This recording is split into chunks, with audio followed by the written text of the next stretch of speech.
Hey guys, welcome back to the channel. This is part 1 of our story.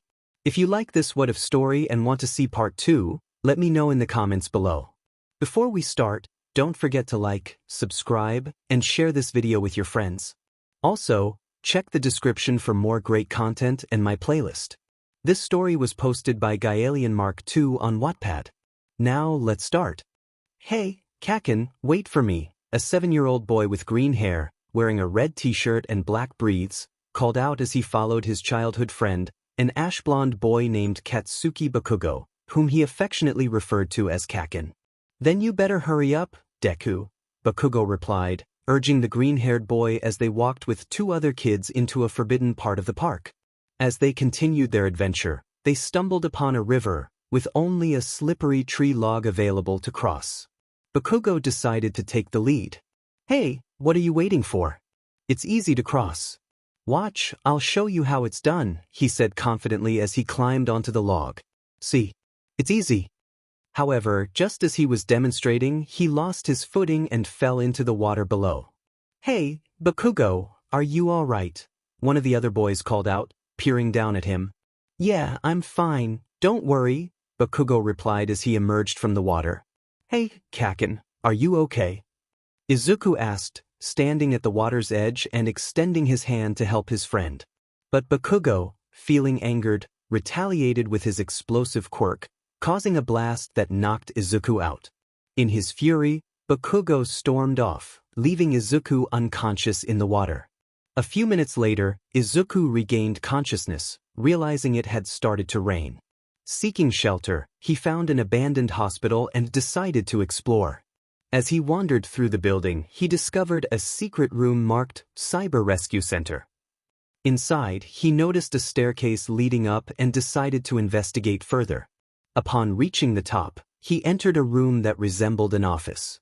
To his surprise, he spotted a game console labeled DoReMiFa Beat. Curiosity piqued, he approached the console but accidentally activated it.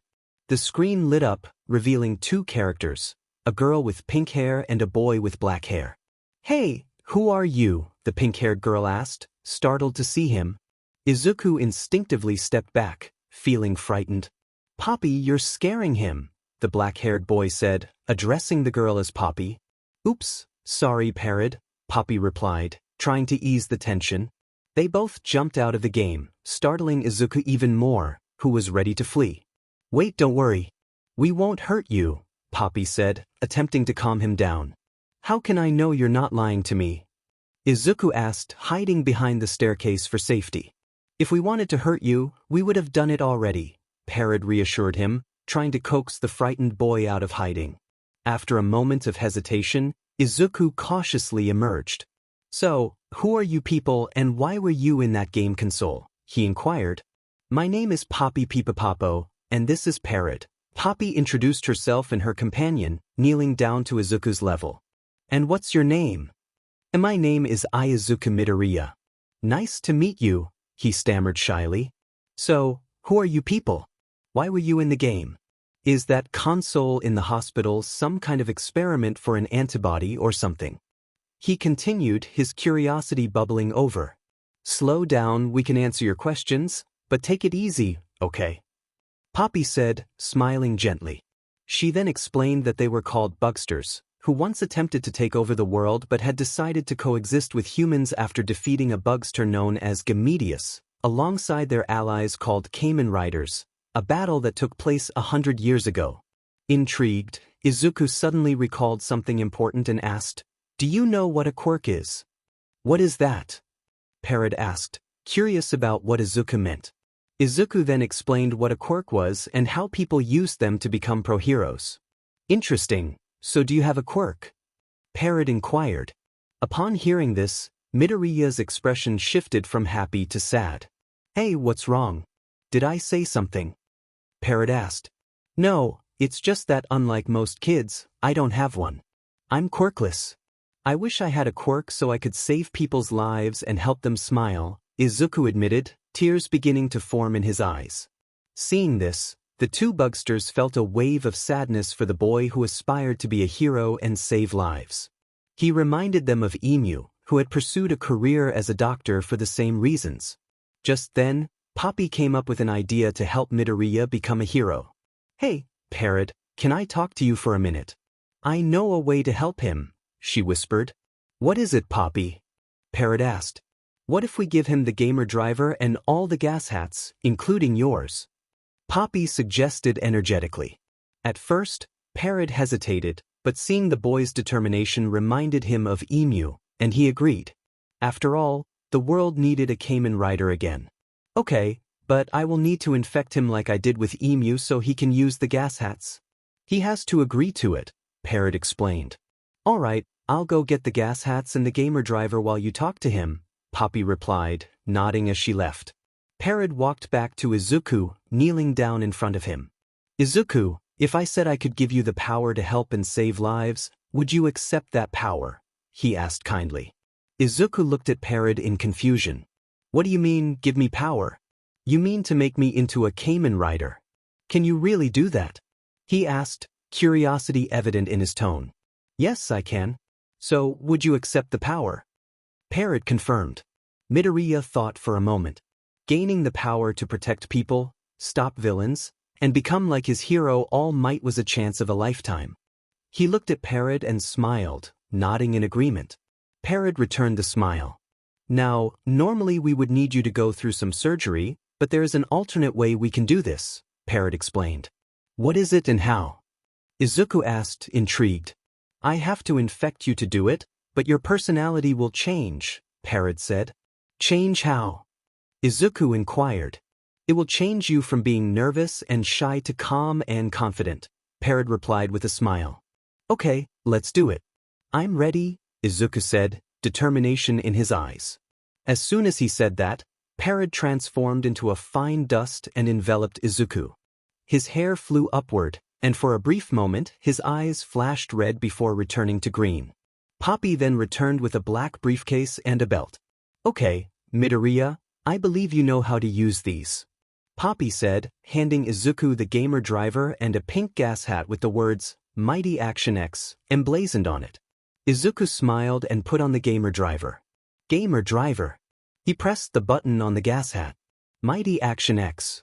As he pressed the button, his hair flew backward, and a smile formed on his face. "I will change fate with my hand. Henshin," Izuku declared. He inserted the gas hat into the first slot and heard, "Gashato. Let's game. Mecha game. Mucha game. What's your name?" "I'm a Kamen Rider." He transformed into Kamen Rider 𝐒𝐮𝐬 level, Dai Henshin. Izuku exclaimed, opening the panel. "Gakken. Level up. Mighty jump. Mighty kick. Mighty Action X."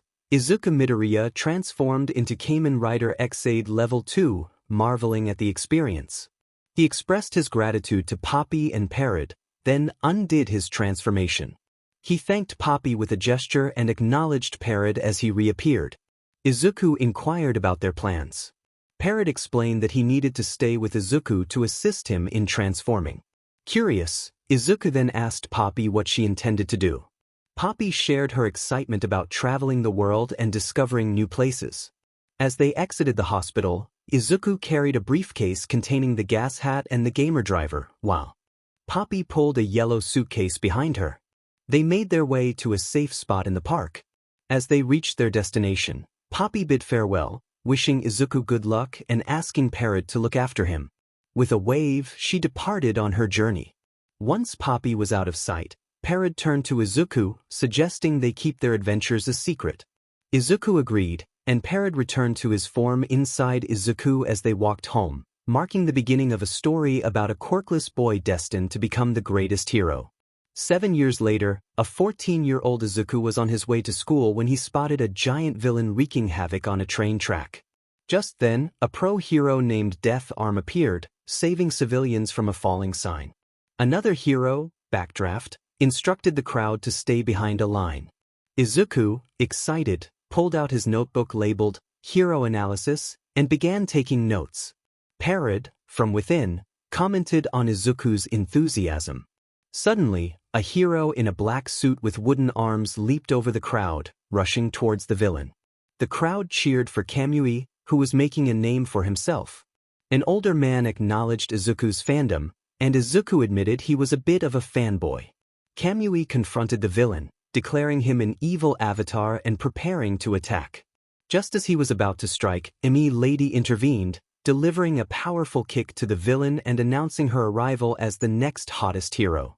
Izuku noted her boldness, while 𝗟𝗏𝗙 remarked on the current state of heroes. Afterward, at 𝐼𝐼𝐬 Junior High, the teacher addressed the students about their future careers, tossing career papers into the air. 𝗃𝐽𝐽 boasted about his superiority, dismissing his classmates. The teacher acknowledged 𝗃𝐽𝐽's impressive test scores, while another student pointed out the challenges of getting into 𝐒𝐮𝐩𝐩. 𝗃𝐽𝐽 declared his ambition to be the best hero, dreaming of surpassing All Might. Izuku, with a laid-back demeanor, reminded 𝗃𝐽𝐽 of his own perfect test score, which shocked 𝗃𝐽𝐽. In a moment of tension, Izuku brandished the 𝐾𝐿 sword in ice mode, warning 𝗃𝐽𝐽 to control his temper. The teacher intervened, urging them to calm down. 𝗃𝐽𝐽 reluctantly complied, and the class resumed. As school ended, 𝗃𝐽𝐽 confronted Izuku, still upset about their earlier encounter. Izuku teased him, suggesting he needed to mature, which only fueled 𝗃𝐽𝐽's anger. Meanwhile, in another part of town, a villain made entirely of slime was fleeing from a confrontation. The hero was attempting to escape, surrounded by the villain, who had a plan to catch him. However, the villain proved to be too strong, pushing the hero back. A random person expressed concern, wondering if anyone could stop the villain and if everything would be alright. Just then, a skinny blonde man emerged from a convenience store, having witnessed the chaos. He decided to help, suddenly transforming into a very muscular figure. He confidently declared that everything would be fine because he was there. The civilian turned around in surprise, recognizing the man as All Might. With determination, All Might jumped into action, engaging the villain in combat. However, the villain soon managed to escape into the sewer lines, prompting All Might to chase after him. Meanwhile, Izuku was walking through a tunnel on his way home from school when suddenly, a manhole cover blew open, and the slime villain emerged. Izuku was taken aback by the sight of the villain, who then attacked him with the intent of taking over his body. Izuku struggled to escape and managed to activate the gamer driver, pulling out the 𝗟𝗏𝐽 gas hat. He pressed the button, ready to face the challenge ahead. Skill level 2 Henshin. Izuku exclaimed as he inserted the gas hat into the slot and opened the panel. The familiar chant echoed, 𝐾𝐮𝐩𝐸. Gakken. Level up. 𝗟𝗏𝐽𝐽. 𝗟𝗏𝐽𝐽. 𝗟𝗏_quest. In an instant, Izuku transformed into Kamen Rider Brave level. He drew his sword, the Gashikon sword, and switched it to fire mode. With a swift motion, he pressed the button to change it to ice mode, freezing the villain in place. After successfully breaking free from the villain's grip, Izuku felt the weight of exhaustion wash over him. As he slowly began to lose consciousness, he noticed someone emerging from the shadows of the sewer before everything faded to black. Hey, wake up, All Might urged, gently slapping Izuku's face to rouse him. When Izuku finally opened his eyes, he was met with the sight of his idol, All Might, standing before him. The shock of seeing the hero in person filled him with awe. It was truly All Might, and he looked even cooler up close. All Might chuckled, explaining that he usually kept innocent people away from danger, but navigating the city's sewer system had proven more challenging than anticipated. He then pointed towards the frozen villain, asking if Izuku had been the one to freeze him. Izuku turned to see the frozen tunnel and sheepishly scratched the back of his head, admitting that he might have gone a bit overboard in his defense. As he got to his feet, a sudden realization struck him. He needed All Might's autograph. Spotting his notebook, he excitedly opened it to find that All Might had already signed it. Overwhelmed with gratitude, he thanked the hero for the treasured keepsake. With a playful grin, All Might prepared to take off, warning Izuku to stand back due to the force of his departure. Just as All Might was about to leap into the sky, Izuku rushed forward with a question. All Might, in his cheerful manner, acknowledged the boy's enthusiasm but was soon surprised to feel Izuku clinging to his leg. Hey, what do you think you're doing? I love my fans, but this is a bit much. Let go of me, All Might said, attempting to shake him off. Izuku, however, insisted that he couldn't let go or he would fall. Realizing the truth in Izuku's words, All Might relented. They landed on a rooftop, where All Might advised Izuku to knock on the door and wait for someone to let him in. Just as Izuku was about to ask his question, a cloud of smoke enveloped All Might, revealing a much slimmer version of the hero. Who are you? Are you an imposter? Where's the real All Might? Izuku shouted, looking around in confusion. All Might, struggling to catch his breath, assured Izuku that he was indeed the hero, but a sudden cough interrupted him, causing blood to trickle from his mouth. Izuku was taken aback, unable to comprehend the sight before him. All Might explained that he had suffered an injury 5 years ago at the hands of a villain, which limited him to being a hero for only 3 hours each day. Izuku's eyes widened in shock as he learned that his favorite hero had vulnerabilities. Curious, Izuku asked what had happened. All Might lifted his shirt to reveal a scar, explaining the circumstances of his injury. He then made Izuku promise to keep this information a secret. Izuku agreed, but when he mentioned that it would remain between the three of them, All Might looked around, puzzled. Suddenly, a voice chimed in, revealing that it was 𝗟𝗶𝗸, Izuku's friend, who had transformed into a figure made of red and blue dust. All Might, surprised, inquired about 𝗟𝗶𝗸's identity. Izuku reassured him that 𝗟𝗶𝗸 was indeed a friend. All Might then returned to the original topic, asking what Izuku wanted to know. Izuku hesitated before asking if someone like him could ever become a hero without a quirk. All Might, intrigued, asked what power he was referring to. Izuku decided it was best to demonstrate, and 𝗟𝗶𝗸 transformed back into dust, merging with him. With renewed determination, Izuku pulled out the gas hat, Might Action X, and pressed the button. Dai Henshin, he declared, inserting the gas hat into the slot and opening the panel. The familiar chant filled the air once more, signaling his transformation into a hero. Izuku became 𝐒𝐮𝐬𝐷 level. He asked All Might if he thought he could be a hero. All Might looked at Izuku for a moment, smiled, and walked over to him, transforming into his muscular form and placing a hand on Izuku's shoulder. He assured Izuku that he could become a great hero. Hearing this, Izuku smiled beneath his helmet and exclaimed his excitement. He thanked All Might and hugged him before running up the staircase. All Might, feeling proud, believed that Izuku was worthy of inheriting One for All. He then prepared to hand the captured villain over to the police but realized the bottle containing the villain was missing. He searched for it, but an explosion caught his attention, prompting him to leap into action.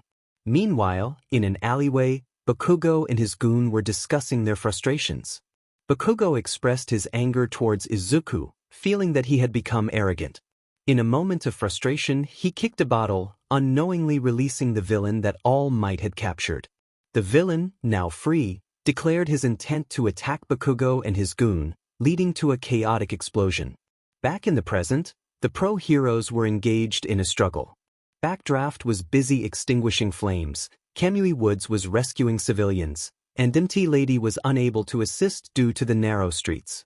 Death Arm found that physical attacks had no effect on the villain, and 𝐒𝐮𝐬𝐷 was unable to save Katsuki due to the chaos.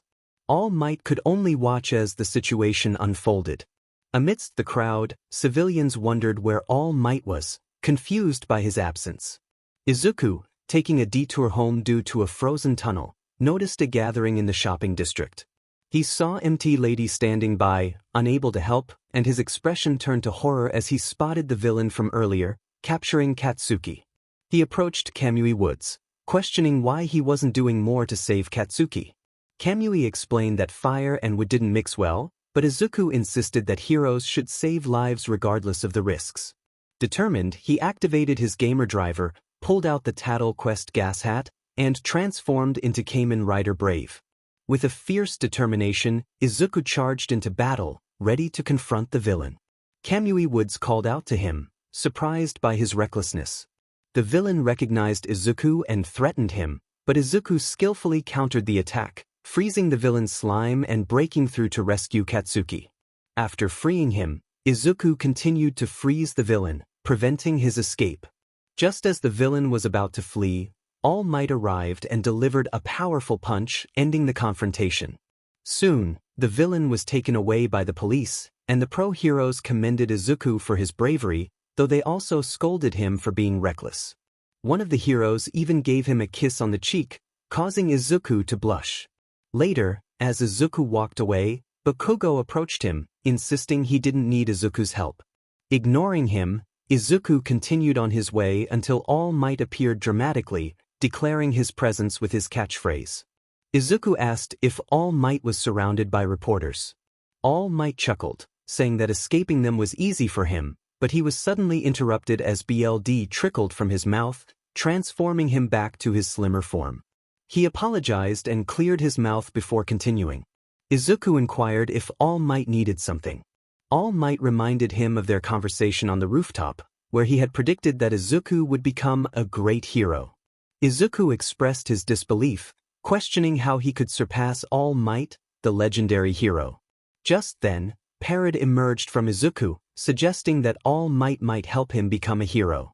All Might confirmed this, stating that he deemed Izuku worthy of inheriting his quirk. Izuku was confused and asked what it meant to inhabit All Might's quirk. 𝗟𝐼𝐸𝐷 chimed in, asking if it was some kind of sacred torch that could be passed down. All Might explained that his quirk, known as One for All, was indeed a sacred power passed from person to person. All Might then asked for Izuku's name, and after a moment of thought, Izuku introduced himself and 𝗟𝐼𝐸𝐷. All Might instructed them to meet him at 𝐷𝐷𝐵 Municipal Beach the next day to begin training. Later, when they returned home, Izuku's mother, 𝐒𝐮𝐬 Midoriya, greeted them with a warm hug, expressing her relief that they were safe after seeing the news. Since 𝗟𝐼𝐸𝐷 had come into their lives, 𝐒𝐮𝐬 treated him like her own son, and they had formed a close-knit family. After assuring his mother that they were fine, 𝐒𝐮𝐬 instructed them to wash up as dinner was almost ready.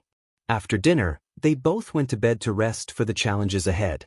The next day at 𝐷𝐷𝐵 Municipal Beach, which had once been an appealing location but was now littered with trash, Izuku was seen pulling a refrigerator toward the beach entrance effortlessly, with All Might and 𝗟𝐸𝐷 sitting atop it. All Might complimented Izuku on his progress, noting that he must have been working out a lot. 𝗟𝐸𝐷 explained that the power he had given Izuku required him to be physically strong, so they had been training together since Izuku was 8 years old. Curious about their relationship, All Might asked 𝗟𝐸𝐷 how he and Izuku were connected. 𝗟𝐸𝐷 explained that they had developed a brotherly bond ever since Izuku had found him trapped inside a game console. All Might then clarified that they were at the beach to prepare Izuku for the challenges of One for All. He elaborated that the quirk held immense power, and if the holder's body couldn't withstand it, they could suffer serious injuries. To prevent this, Izuku needed to build his strength. All Might demonstrated this by flattening the refrigerator with a punch, emphasizing that clearing the beach would be the first step toward becoming a hero.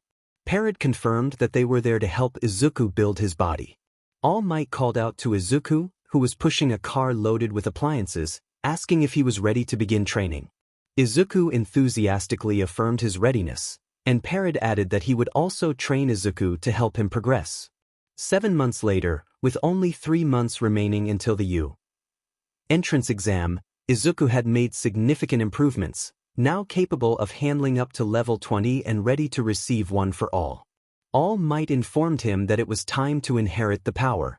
Izuku confirmed his readiness, and All Might instructed him to eat a strand of his hair, explaining that the power needed to be passed through DNA. Though initially confused, Izuku accepted the unusual request and consumed the hair. After a brief wait, he began to feel the power surging through him, exclaiming that it felt incredible, as if he could take on an army of heroes. All Might laughed, recalling his own experience with One for All, and encouraged Izuku to try using it. When Izuku asked how, All Might instructed him to clench his muscles and shout, "Smash," as he prepared to unleash his newfound power. As he turned to look at the crystal blue ocean and shouted with enthusiasm, the force of his punch caused the water to split. However, he soon felt a twinge of pain in his arm. Izuku wondered why his arm hurt, and All Might explained that his body couldn't handle One for All at full power yet. They had been training for the past 3 months to help him gain control, ensuring he wouldn't injure himself. Izuku smiled and expressed his readiness to continue training. 3 months later, just 3 days before the U entrance exam, Izuku had discovered a new way to control one for all, which he called full cowl. This technique allowed him to use the power without hurting himself, and his training had helped him bulk up a bit and grow taller. Now, Izuku lay on the beach, reflecting on how his life had changed since meeting 𝗟𝗶𝗸 and Poppy. He remembered the bullying he faced for being quirkless and how his childhood friends had turned into adversaries. Lost in thought, he was interrupted by a voice that commented on the attention others paid to quirks. Sitting up, he turned around and was surprised to see Momo Yaoyorozu in front of him, holding his hero journal number. She was reading it with awe, and while he was taken aback by her presence, he was even more struck by her beauty. Standing at about 5 feet 8 inches, Momo had black hair styled in a long spiky ponytail and captivating gray eyes. Her mature physique and graceful figure were impressive, and Izuku couldn't help but admire her. He greeted her, expressing his surprise at finding someone so lovely on the beach. Momo blushed at his compliment, acknowledging that she had come out for a walk to clear her mind, drawn to the peaceful beauty of the beach. She introduced herself, and Izuku, feeling a bit shy, introduced himself in return, mentioning that he was training for the upcoming 𝐒𝐮𝐬𝐃𝐞𝐭 entrance exam. Momo's eyes lit up as she revealed that she had been accepted into 𝐒𝐮𝐬 through recommendation, leaving Izuku in awe of her achievement. You had successfully entered the #1 hero course on recommendations, which meant your quirk must be truly remarkable. Izuku expressed his curiosity about what your quirk was. Momo was surprised. Usually, people would comment on how lucky she was to get in through recommendations, but Izuku was different. She smiled and thanked him, feeling a bit flustered. Izuku reassured her that she didn't need to be formal and suggested she call him by his first name. Momo agreed, saying it was only fair for him to call her by her name too. She then explained her quirk, called creation, which allowed her to create anything as long as she understood the atomic structure of the object and it was inorganic. To demonstrate, she created a baseball from her skin. Izuku was impressed and remarked on how her quirk must have contributed to her recommendation. Suddenly, he heard his stomach growl, realizing he hadn't eaten yet. When he noticed Momo blushing in embarrassment from her own stomach growling, he suggested they both grab something to eat.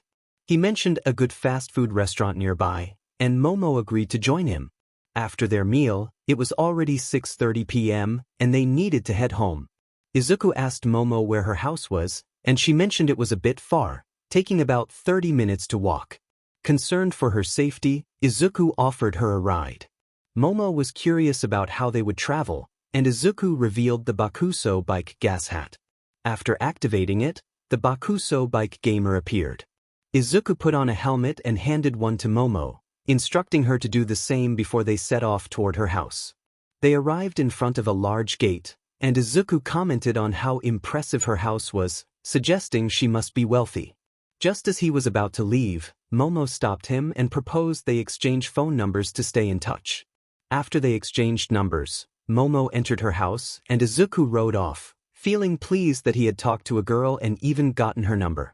The day of the entrance exam arrived, and Izuku stood determined in front of 𝐒𝐮𝐬𝐃𝐞𝐭, ready to make it his dream school.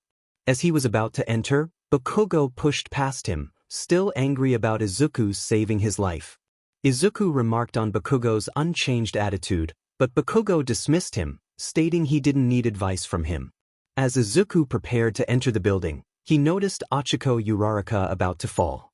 He quickly caught her by her backpack, reminding her that it was bad luck to fall before an exam. 𝐼𝐻𝐿 thanked him, and they hurried inside the school together. Inside, many students from various schools were seated, listening to a pro hero named Present Mike. He introduced himself as the school DJ and tried to energize the crowd, but there was silence. He quickly moved on to explain the practical exam, which would involve 10-minute mock urban battles. Each participant would be assigned to different battle centers, and they would earn points by immobilizing foe villains. Bakugo pointed out that they wouldn't be able to work together, and Izuku agreed, noting that their examinee numbers were consecutive but assigned to different centers. Bakugo warned Izuku not to look at him, and Izuku felt a sense of frustration at not being able to compete against him directly. As Present Mike continued, he explained the types of foe villains they would face and the rules against unheroic actions. 𝐼𝐮𝐦𝐸 raised a question about a potential misprint in the villain types listed, emphasizing the importance of seriousness in their training. He pointed at Izuku, suggesting he was not taking the situation seriously. Izuku, maintaining a laid-back demeanor, responded to Tenya's accusation, ready to prove himself in the upcoming exam. Izuku felt a mix of excitement and determination as he listened to Present Mike explain the exam. He noted that the fourth robot was a 0-pointer, which meant they should avoid it. He raised his hand, eager to confirm his understanding, and introduced himself as Izuku Midoriya. Present Mike acknowledged his perceptiveness and reminded another student to wait until he finished speaking before interrupting. After changing his clothes and riding the bus to the exam area, Izuku marveled at the artificial cityscape before him. Spotting 𝐼𝐻𝐸, the girl he had helped earlier, he noticed her nervousness and wanted to reassure her. However, before he could approach, a classmate interrupted him, accusing him of being a distraction. Izuku calmly explained that he was only trying to help 𝐼𝐻𝐸, who clearly needed it. Once he reached 𝐼𝐻𝐸, he greeted her warmly, and she expressed her gratitude for his earlier assistance. Just as he was about to introduce himself, the gate to the exam opened, and he stepped into the simulated city. He activated his gamer driver and pulled out the Bang Bang shooting gas hat, initiating his transformation into Kamen Rider Snipe level with his Gashikon Magnum in hand. Izuku charged forward, ready to take on the foe villains. As he engaged in the battle, Present Mike encouraged the other examinees to follow his lead, emphasizing that there was no time to waste in a real fight. Meanwhile, in the monitoring room, the teachers assessed the examinees' performances. They noted the various skills displayed, from Mezushuji's scanning abilities to Tenya's speed and Yuga Aoyama's confident attacks. Bakugo's explosive style stood out, showcasing his raw power, while the teachers discussed the potential of each student. Back in the field, Izuku continued to take down foe villains with precision, racking up points effortlessly. He aimed for a 3-pointer, hitting it squarely and causing it to short-circuit. Feeling satisfied with his score, he decided to search for more targets to increase his points. As he moved through the city, he maintained his energy, aware that using too much of one for all would drain him quickly. Just as he began to strategize his next move, the ground trembled beneath him. Buildings began to collapse, and the other examinees looked up in fear. Towering above them was an enormous green foe villain with multiple eyes and massive hands, a sight that sent a chill down their spines. It had a base the size of a tank with about 12 to 16 wheels, and along its body, it had missiles that could be fired simultaneously in all possible directions. It resembled a combination of all three types of foe villains but magnified in size dramatically. Izuku gazed at the colossal figure and exclaimed in awe that it must be the 0-pointer, questioning if it was too large. As the 0-pointer swung its massive fist toward the ground, a giant wave of dust erupted, temporarily blinding all the examinees, forcing them to shield their eyes. When the dust settled, the other examinees began to flee, eager to escape the path of chaos and destruction caused by the giant foe villain. Izuku looked up at the towering creature, feeling a mix of fear and excitement, reminiscent of the thrill he felt before the exam began. Tenya rushed past Izuku, who remained frozen in place, shaking his head as he continued to run away from the 0-pointer along with the others. Present Mike announced the time remaining, reminding the examinees that there were less than 2 minutes left. It seemed that everyone except Izuku was focused solely on escaping the giant 0-pointer rather than scoring points. Izuku, shocked by the time constraint, lamented that reaching 170 points seemed impossible with the enormous foe villain in the way. In his mind, 𝐼𝐻𝐸 expressed frustration at the situation, prompting Izuku to consider his options. Suddenly, Izuku noticed the brown-haired girl he had spoken to earlier trapped under a pile of debris. Realizing he needed to save her, he prepared to confront the 0-pointer. He attempted to shoot at the creature, but its armor proved too tough for a standard attack. 𝐼𝐻𝐸 advised him to use a charged finisher with 100% of one for all, despite the danger it posed. Determined, Izuku activated his special ability, aiming at the foe villain and firing a powerful shot that pierced through its face, causing it to collapse. However, the backlash from the attack pushed him back, resulting in an injury to his arm. As the buzzer signaled the end of the practical exam, the other examinees expressed their astonishment at Izuku's feat. They speculated about his abilities, impressed by his performance. Recovery Girl approached the examinees, distributing candy and checking for injuries. When she reached Izuku, she inquired about his condition. He assured her he was fine, quickly using a recovery item to heal his arm. He then approached the girl he had saved, lifting her in a bridal carry, which surprised everyone around them. He brought her to Recovery Girl, who healed her leg with a gentle touch. Afterward, Izuku introduced himself to the girl, who revealed her name was Izuku Midoriya. They exchanged pleasantries, and Izuku offered to help her walk as they made their way toward the exit. Later, at the Midoriya residence, Izuku, 𝐒𝐮𝐬, and 𝗟𝗏 enjoyed dinner together. 𝐒𝐮𝐬 asked about the exam, and Izuku shared that it had been a valuable experience, believing he had enough points to pass. 𝗟𝗏 teased Izuku about saving a girl's life, prompting a flustered reaction from him. Just then, the doorbell rang, and 𝐒𝐮𝐬 rushed to answer it, returning with a letter for Izuku. Excited, Izuku opened the envelope, only to find a small disc that projected a hologram of All Might. The number 1 hero greeted him enthusiastically, explaining that he had been busy with paperwork but was now working at you. Izuku was thrilled to hear this.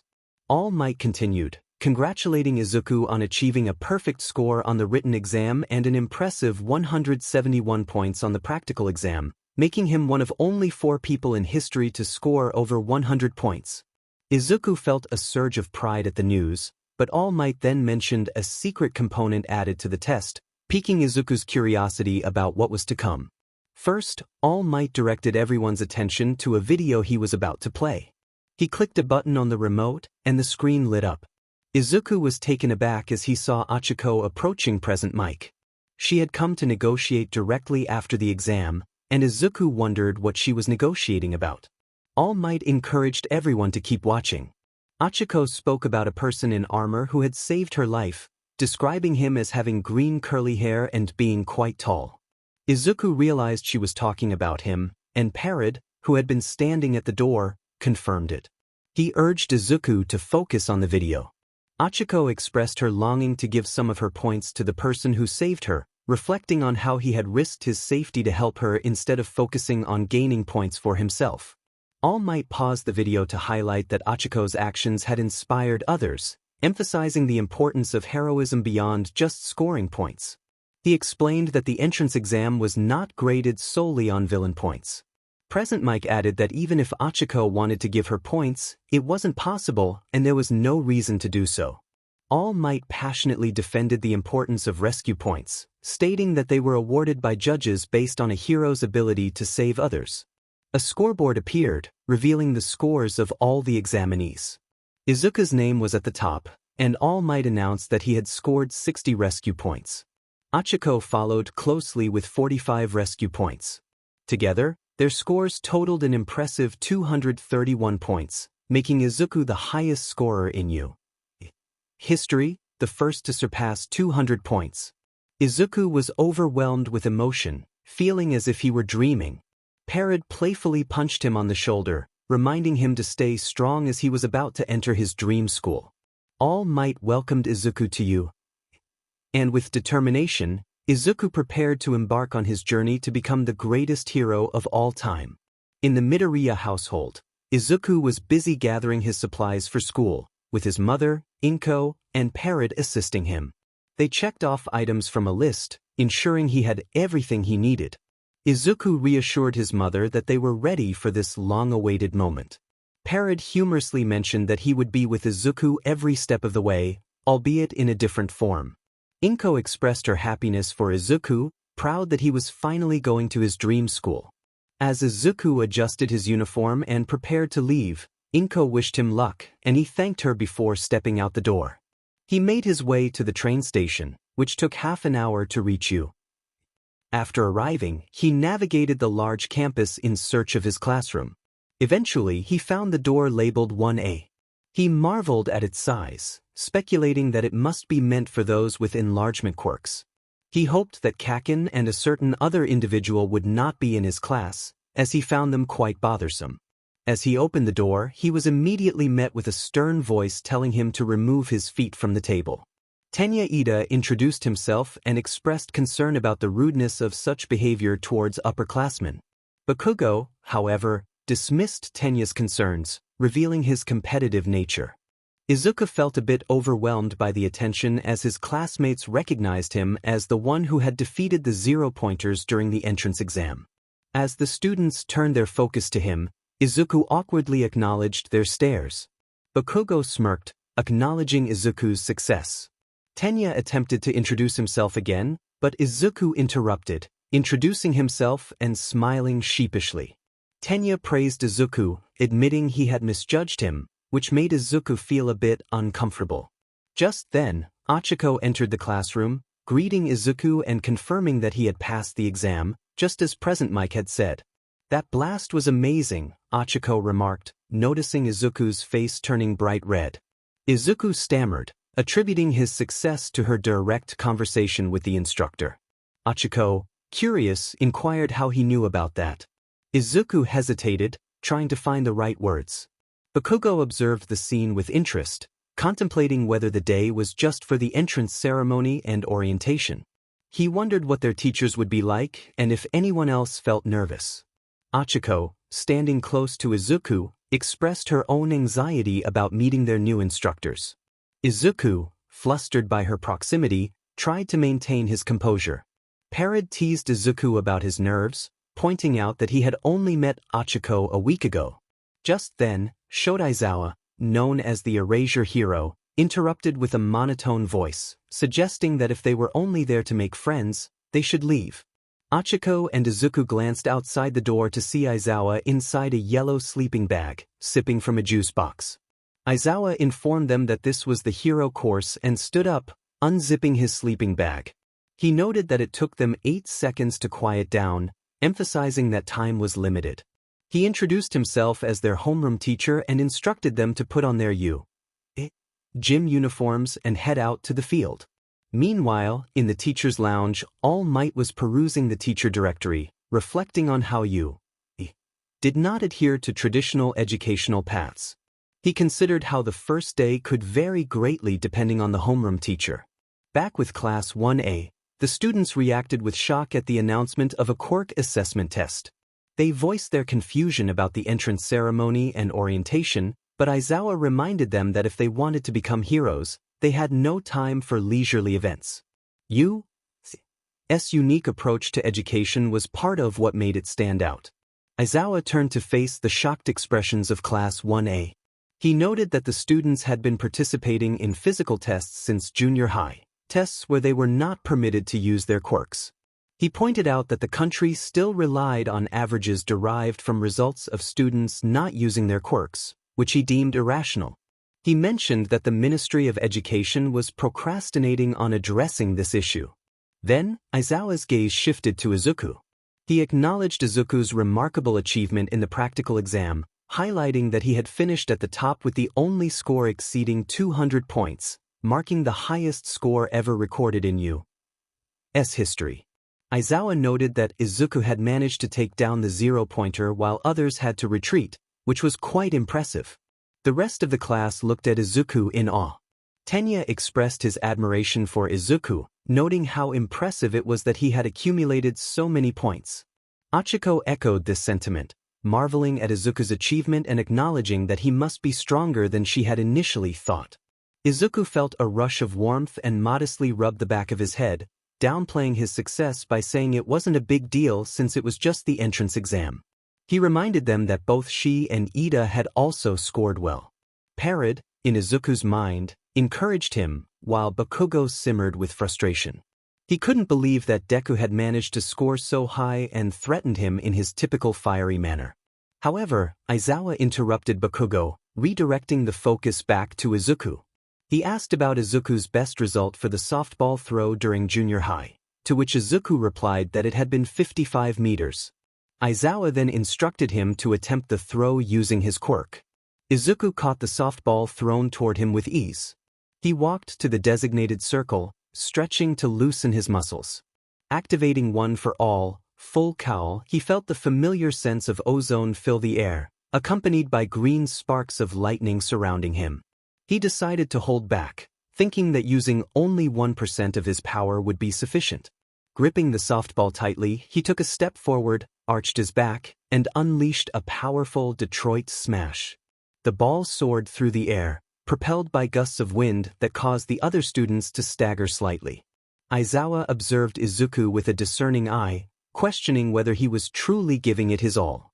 He noted that Izuku needed to understand his own limits first. As the ball landed after a few seconds, Aizawa checked his phone, which displayed a distance of 850 meters. Class 1A gasped in disbelief at the impressive feat. Denki expressed his surprise, while Mina remarked on how fun it looked. 𝐒𝐮𝐲 excitedly noted that they could use their quirks freely, a hallmark of the hero course. Aizawa, however, warned them ominously about the seriousness of their situation. He informed the class that the student who placed last in all 8 tests would face expulsion, leaving the students in shock. In the teacher lounge, All Might commented on the challenges Izuku would face right from the start, glancing at Aizawa's profile in the teacher directory. Back in Class 1A, Izuku struggled to process the weight of Aizawa's words, feeling a mix of disbelief and concern. 𝗟𝗶𝗸 reassured him, suggesting that the harshness was meant to push them to excel. Aizawa continued, emphasizing that the hero course would present numerous hardships over the next 3 years, preparing them for the unpredictable nature of their future roles as heroes. He urged them to overcome these challenges with all their strength, reminding them of the motto, "Go beyond. Plus ultra." Tenya took a moment to reflect on the seriousness of their situation while Bakugo eagerly anticipated the chance to unleash his power. Aizawa declared that the demonstration was over and that the real challenges were about to begin, starting with the first test, the 50-meter dash, where 2 students would race each other at a time. Camera-like computer machines would read and measure each student's time, with the fastest student earning the highest score. The first 2 students lined up for the race were Tenya Ida and a green-haired girl with large eyes and frog-like features. The machines signaled the start of the race with a sound resembling a gunshot. Tenya surged ahead, finishing the race first with a time of 3.4 seconds. Shortly after, the frog-like girl crossed the finish line as well. Tenya thought about his limitations, realizing he could only reach 3 gears in a 50-meter dash. Name: Tenya Ida. Quirk: engine. He has engines in his calves that allow him to move at super high speeds. Aizawa observed the race, noting Tenya's natural talent. He remarked that while speed was impressive, it wasn't the only quality necessary for a pro hero. 𝐒𝐮𝐲𝐸, the green-haired girl, simply acknowledged the situation with a ribbit. Name: 𝐒𝐮𝐲𝐸. Quirk: frog. She possesses abilities similar to those of a frog. 𝐒𝐮𝐲𝐸 then prepared for her race, expressing her longing to lighten her clothes and shoes. Name: 𝐒𝐮𝐲𝐸. Quirk: zero gravity. Anything she touches becomes weightless, giving her complete control over it. However, overusing her quirk can make her feel nauseous. The machine signaled the start of 𝐒𝐮𝐲𝐸's race against Masahiro Ojiro. Ojiro finished in 5.49 seconds, while 𝐒𝐮𝐲𝐸 completed her run in 7.15 seconds. She felt pleased with her performance, recalling how it was faster than her time in junior high. Yuga Aoyama, eager to showcase his quirk, declared that he would demonstrate creativity in using his abilities. He activated his naval laser, finishing the race in 5.51 seconds. He noted that if he shot for too long, he would experience discomfort. The students of Class 1A were surprised by his performance. Aizawa analyzed the results, considering the potential for growth in each student's abilities. The last 2 students preparing to race were Izuku Midoriya and Katsuki Bakugo. Izuku encouraged Katsuki, giving him a thumbs up, while Katsuki responded with a competitive remark. As they got set, Izuku activated his full cowl mode, deciding to use 1% of his power for the test. The gunshot sound marked the start, and both students launched forward. Bakugo shouted about his explosive speed as he ignited his hands, propelling himself forward. He was shocked to see Izuku already crossing the finish line before him, finishing in 4.13 seconds. Bakugo, frustrated by the outcome, reflected on how using both hands dispersed his force. Aizawa observed Izuku, recognizing that he was holding back a significant amount of power. The next test focused on grip strength. Izuku concentrated, summoning 1% of one for all as he gripped the device tightly. To his surprise, he achieved a grip strength of 535 kilograms, realizing that his training with All Might had paid off. 𝐒𝐮𝐲𝐻𝐸 and Mineta Minoru expressed their envy at Izuku's impressive score. A student with tentacle arms surpassed Izuku, achieving a grip strength of 540 kilograms. In the standing long jump test, Izuku cleared the sand with ease, choosing not to use any energy-enhancing items. During the repeated side steps, he utilized 1% of one for all but eventually decided to stop, wanting to give others a chance to shine. Mineta, surprisingly, managed to score higher than Izuku by using his quirk to bounce back and forth. For the ball throw, Izuku was exempt since he had already completed the exercise. Katsuki threw a tantrum after achieving a score of 705.2 meters, insisting that he should always be number one. Izuku dominated the sit-up test, achieving an impressive score, and easily touched his toes in the seated toe touch test, showcasing his flexibility despite his muscular build. During the long-distance run, he maintained a steady pace, with only Momo managing to catch up by creating a bicycle. Later, after compiling the results, Aizawa addressed the class, revealing that there was a problem. Suddenly, his hair stood on end, and his eyes glowed red as he launched his scarf toward Izuku. Acting on instinct, Izuku drew his sword, wrapping the scarf around it and pinning it to the ground, surprising everyone. Izuku, confused and slightly annoyed, recognized Aizawa as the underground hero 𝐼𝐻𝐸. Unbeknownst to the students, All Might was observing from a distance, reflecting on his preference for avoiding media attention, which he believed hindered his work. Aizawa confronted Izuku, stating that he had been holding back and that he needed to trust his classmates and show them his full power. He instructed Izuku to redo all the tests, urging him to go all out this time. Reluctantly, Izuku prepared for the 50-meter run, activating a speed-up energy item. As it entered his body, the students watched in awe. The gunshot sound signaled the start of the race, and Izuku took off, moving faster than the eye could see. There was a sonic boom as strong winds blew everyone back a couple of feet. Aizawa smirked, noting the impressive display. Tenya was speechless, thinking about how fast Izuku had gone. The rest of Class 1A shared similar thoughts, having never witnessed someone their age move at such incredible speeds. Izuku was equally astonished by his own abilities, realizing he had achieved something remarkable. Once everyone collected themselves, Izuku attempted the grip strength test again, using the muscular energy items. When he activated 20% of one for all, he completely broke the device, as his grip strength exceeded its limits. 𝐒𝐮𝐲 and Mineta expressed their disbelief, exclaiming that it was impossible for someone to possess such power. Next, Izuku prepared for the standing long jump, utilizing the high jump energy item to leap across the field. For the repeated side steps, he again used the speed-up energy items, moving so quickly that the machine malfunctioned, registering an infinite score. His classmates began to feel uneasy. It seemed there was no end to his strength. For the ball throw, Aizawa decided he needed to see more. He reminded Izuku of the time he had vaporized the zero-pointer during the practical exam, urging him to harness that same power without injuring himself. Aizawa emphasized the importance of control, warning that if Izuku couldn't manage his abilities, he might not remain at U. Tenya worried about Aizawa's pressure on Izuku, questioning why he needed to prove himself again. Bakugo, filled with frustration, insisted that Izuku better not fail or else he would face serious consequences. Momo thought encouragingly about her friend, hoping he would rise to the challenge. Determined, Izuku activated the gamer driver, much to the class's confusion. He then pulled out the mighty Action X gas hat and transformed into 𝐾𝐮𝐲𝐸. The class was astonished, with some classmates wondering how he had accomplished such a feat. Izuku then used 3 muscular energy items, activating them before pulling the gas hat from the driver and placing it in the 𝐒𝐮𝐲𝐸 slot. He pressed the button, and with a powerful throw, the ball soared through the air, creating a sonic boom that shattered nearby glass and knocked some students off their feet. As Izuku regained his footing, 𝐼𝐬𝐽 checked the score, revealing an astonishing distance of 900 kilometers. Izuku looked at 𝐼𝐬𝐽, who met his gaze with a proud smirk. Izuku declared he could still move, prompting 𝐼𝐬𝐽 to reflect on the impressive control Izuku had shown, minimizing injury while maximizing power.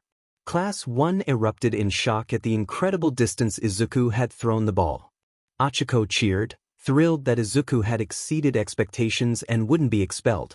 Momo complimented him, crossing her arms in approval. However, Katsuki was the most surprised, staring in disbelief at Izuku's achievement. In a fit of rage, Bakugo charged at Izuku, but 𝐼𝐬𝐽 quickly restrained him with his scarf, which held Bakugo firmly in place. Bakugo struggled, frustrated by the effectiveness of 𝐼𝐬𝐽's quirk, which had deactivated his own abilities. 𝐼𝐬𝐽 explained that his scarf was a specialized capture weapon, expressing his annoyance at having to use his quirk repeatedly. After releasing Bakugo, 𝐼𝐬𝐽 informed the class that they were wasting time. He decided that Izuku didn't need to redo the remaining tests, as the results would be the same. He would calculate the results and share them shortly. Izuku glanced at Bakugo before joining the rest of the class, leaving Bakugo sulking in the middle of the field. After a few minutes, 𝐼𝐬𝐽 was ready with the test results. He walked over to the group of students and informed them that he would quickly share the results. The total was simply the marks they received from each test, and instead of explaining verbally, he decided to show the results all at once. 𝐼𝐬𝐽 clicked a button on his phone, and a blue hologram projection appeared, displaying a list that ranked all of the students' scores from highest to lowest. The results were as follows. Izuku Midoriya Momo Yaoyorozu Shoto Todoroki Katsuki Bakugo Tenya Ida Fumikage Tokoyami Mizo Shoji Mashareo Ojiro Ijira Kirishima Mina Ashido Achiko Uraraka Koji Koda Rikido Sato Tsu Azui Yuga Aoyama Hanta Siro Denki Kaminari Kyoka Jiro Toru Hagakure Minor Mineta. Mineta's eyes began to well up as he realized he had come in last place in the quirk assessment test. He panicked, thinking he would be expelled on the first day. However, before he could fully break down, 𝐼𝐬𝐽 interrupted him. He revealed that he had been lying about the expulsion and assured the class that no one was going home. The rest of Class 1A, except for Izuku and Momo, were left speechless, their eyes wide with shock. 𝐼𝐬𝐽 explained that it was a rational deception meant to push them to their limits. The class reacted with disbelief, realizing they had been easily deceived. Momo expressed that it should have been obvious it was a lie, especially on the first day of school. Izuku sheepishly admitted that he also kept quiet to encourage them not to hold back. Siro turned to Ijiro and commented on the nerve-wracking experience, to which Ijiro confidently declared he would take on the challenge anytime. Bakugo scoffed in annoyance, likely frustrated that he had placed fourth while Izuku claimed the top spot, something he never thought possible again. 𝐼𝐬𝐽 concluded the session, reminding them that there were handouts with the curriculum in the classroom for them to review upon their return. He approached Izuku, handing him a slip of paper and advising him to visit the nurse's office to have his injury checked. Tomorrow would bring even more rigorous tests, and 𝐼𝐬𝐽 emphasized the importance of being prepared. Izuku glanced at the slip of paper before heading to find the nurse's office. All Might, who had been watching, greeted 𝐼𝐬𝐽, teasing him about his deceptive tactics. 𝐼𝐬𝐽 acknowledged that it was true Midoriya had immense potential, but he cautioned that potential alone would not suffice. Execution was key, and there were many things Izuku still needed to learn to become a pro hero. Later, as classes ended for the day, students streamed out of the front gates, buzzing with excitement about their first day at 𝐒𝐮𝐦𝐦𝐷 high school. Just then, a strong hand grabbed Izuku's shoulder. Instinctively, he flipped the person over his shoulder and pinned them down, only to realize it was Tenya Ida. Apologizing, Izuku helped Ida to his feet. Ida acknowledged that he should have called out to him beforehand and inquired about Izuku's finger. Izuku reassured him that it was healing well, thanks to Recovery Girl.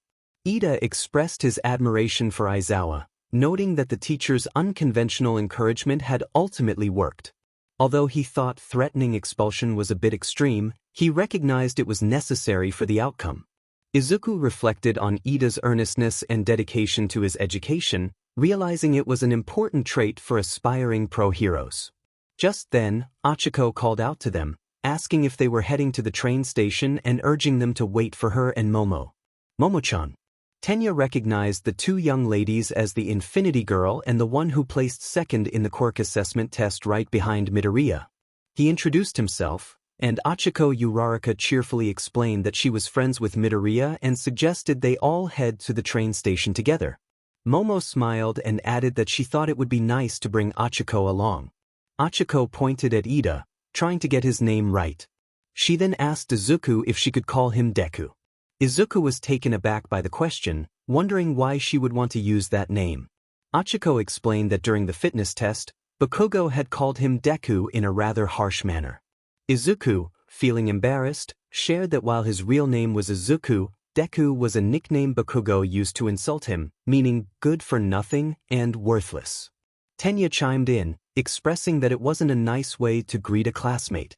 𝐒𝐮𝐬 apologized, not realizing the negative connotation, but noted that Deku also sounded like a phrase that meant, you can do it, and had a motivational vibe. Izuku reassured her that he didn't mind the nickname at all, and they all agreed to head to the train station together. The next day, Aizawa instructed the students to introduce themselves to their classmates, emphasizing the importance of getting to know one another since they would be working together for the next 3 years. He told them to state their name, quirk, and something else about themselves, leaving the order of introductions up to them as he settled into his sleeping bag.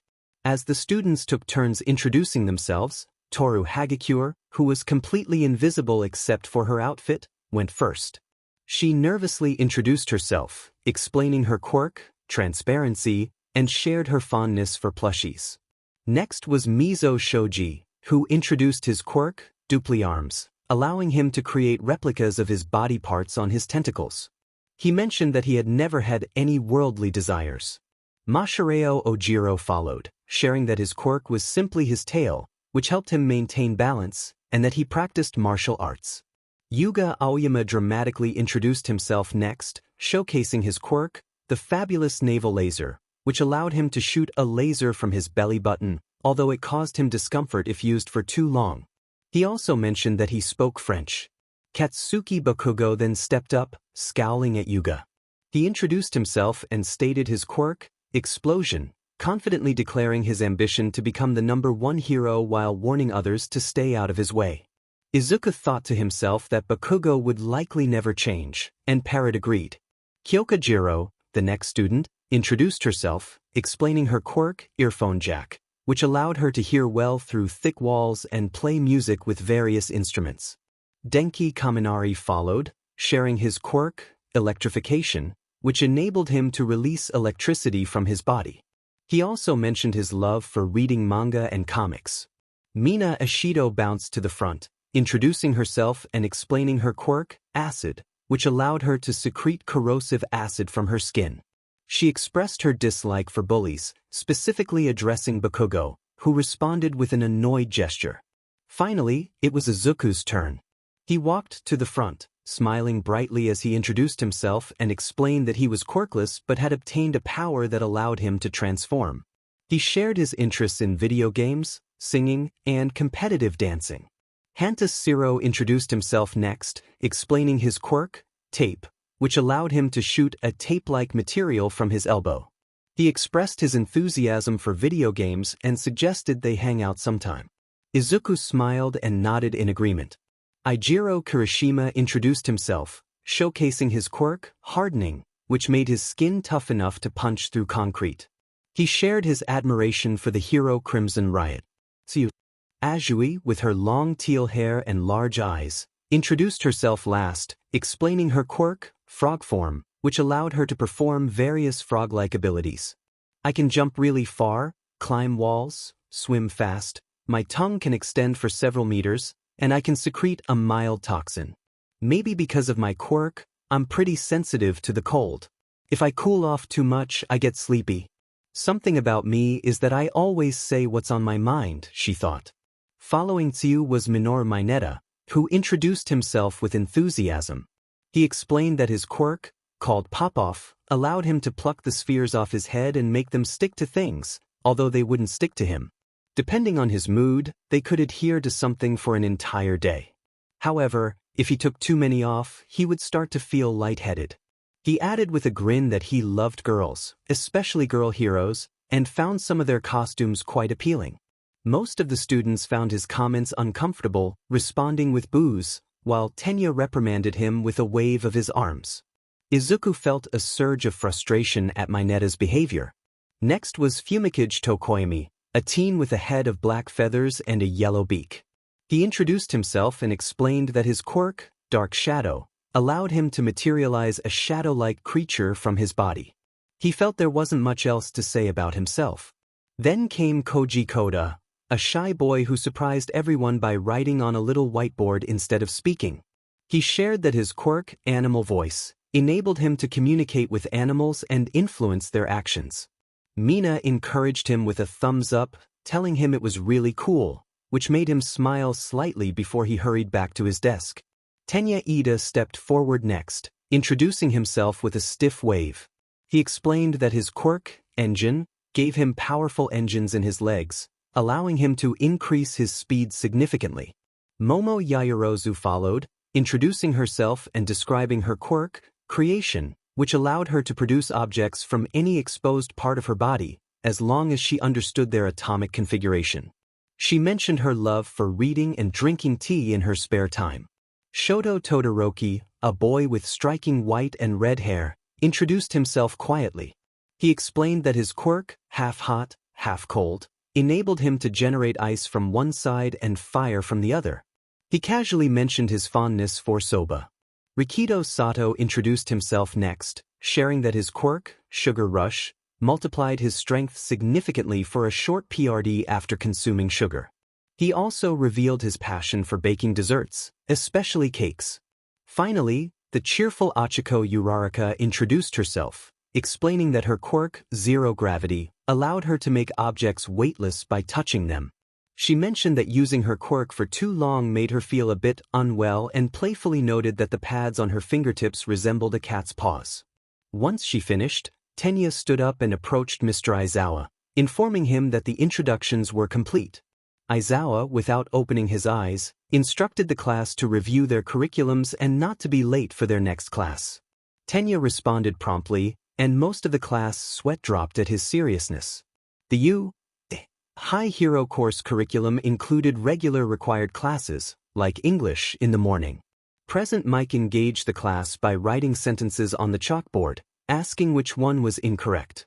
The students found the lesson rather mundane, with some expressing their boredom. As Present Mike encouraged enthusiasm, Izuku mentally noted the answer to the question, wanting to give his classmates a chance to respond. Momo raised her hand, and Present Mike called on her, allowing her to answer correctly. Lunch took place in the main cafeteria, where students enjoyed gourmet food at reasonable prices. Lunch Rush, the cook hero, commented on the comfort of white rice, and Achiko agreed while savoring her meal. Izuku admired her, thinking she was cute, while Parrot teased him about it, prompting Izuku to retort.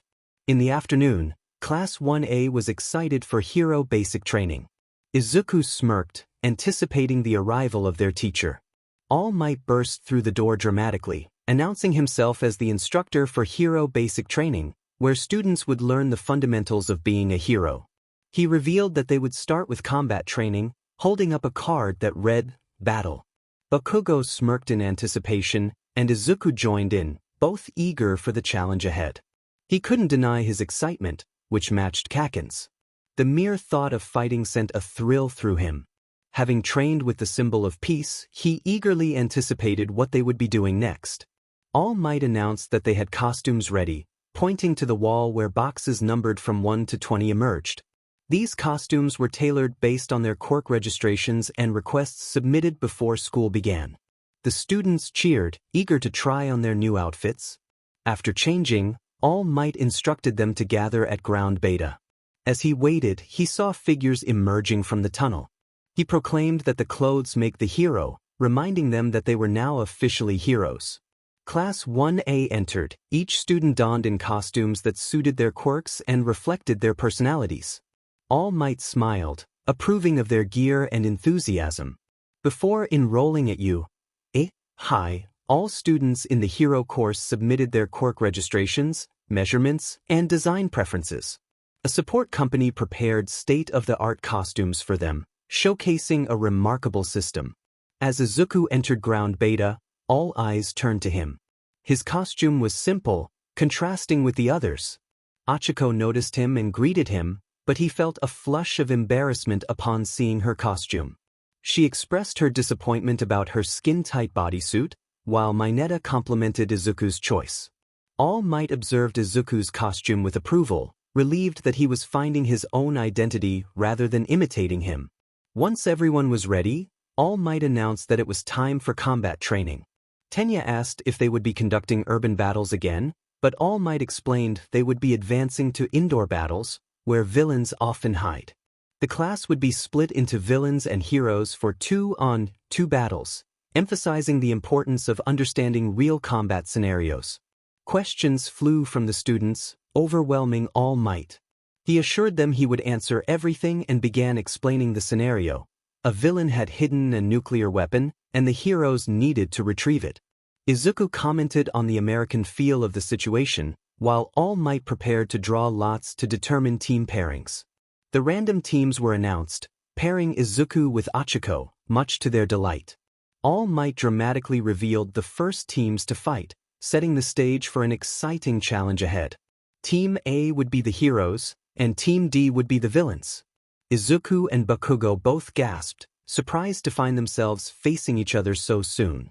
Izuku thought that he would have to confront 𝐾𝐿 sooner or later, so it was best to get it over with. 𝐼𝐻 expressed excitement about the upcoming battle, while 𝐵𝐵𝐸 reveled in the chance to defeat Deku right from the start. All Might instructed everyone else to head toward the monitor room, and the students of Class 1A complied, eager to watch the impending clash. Izuku glanced at 𝐵𝐵𝐸, who was glaring at him intensely. To provoke him further, Izuku returned the glare with a confident smirk, which only fueled 𝐵𝐵𝐸's anger. All Might announced that the villain team should go in first to set up, and in 5 minutes, the hero team would break in to start the battle. The villain team, minus 𝐵𝐵𝐸, acknowledged the command and began making their way into the building. All Might encouraged the students to think like villains, emphasizing that this was close to a real battle and they should give it their all without fear of getting hurt. 𝐵𝐵𝐸, meanwhile, kept his eyes on Izuku, who was warming up for the battle. Just the sight of Deku made 𝐵𝐵𝐸 seethe with frustration. As the villain team reached the floor where the fake nuclear weapon was located, Tenya expressed his discomfort with playing the role of a villain, even in training. He knocked on the fake weapon, noting its papier-mâché construction. 𝐵𝐵𝐸, with his back turned, asked Tenya what he thought of Deku's power. Tenya acknowledged that it was impressive, especially considering that Izuku had been quirkless until he discovered his transformation ability. However, he noted 𝐵𝐵𝐸's evident anger towards Midoriya. 𝐵𝐵𝐸 seethed with rage, recalling how Deku had humiliated him in their old school and how he believed Deku would never become a hero, despite always losing to him. Meanwhile, the hero team was outside discussing their battle strategies. 𝐼𝐼𝐬 remarked on the difficulty of memorizing the building's floor plan but noted that All Might was just as inspiring in person as he was on TV. Izuku, focused on the layout, responded affirmatively. 𝐼𝐼𝐬 then asked about 𝐵𝐵𝐸's issue with Izuku.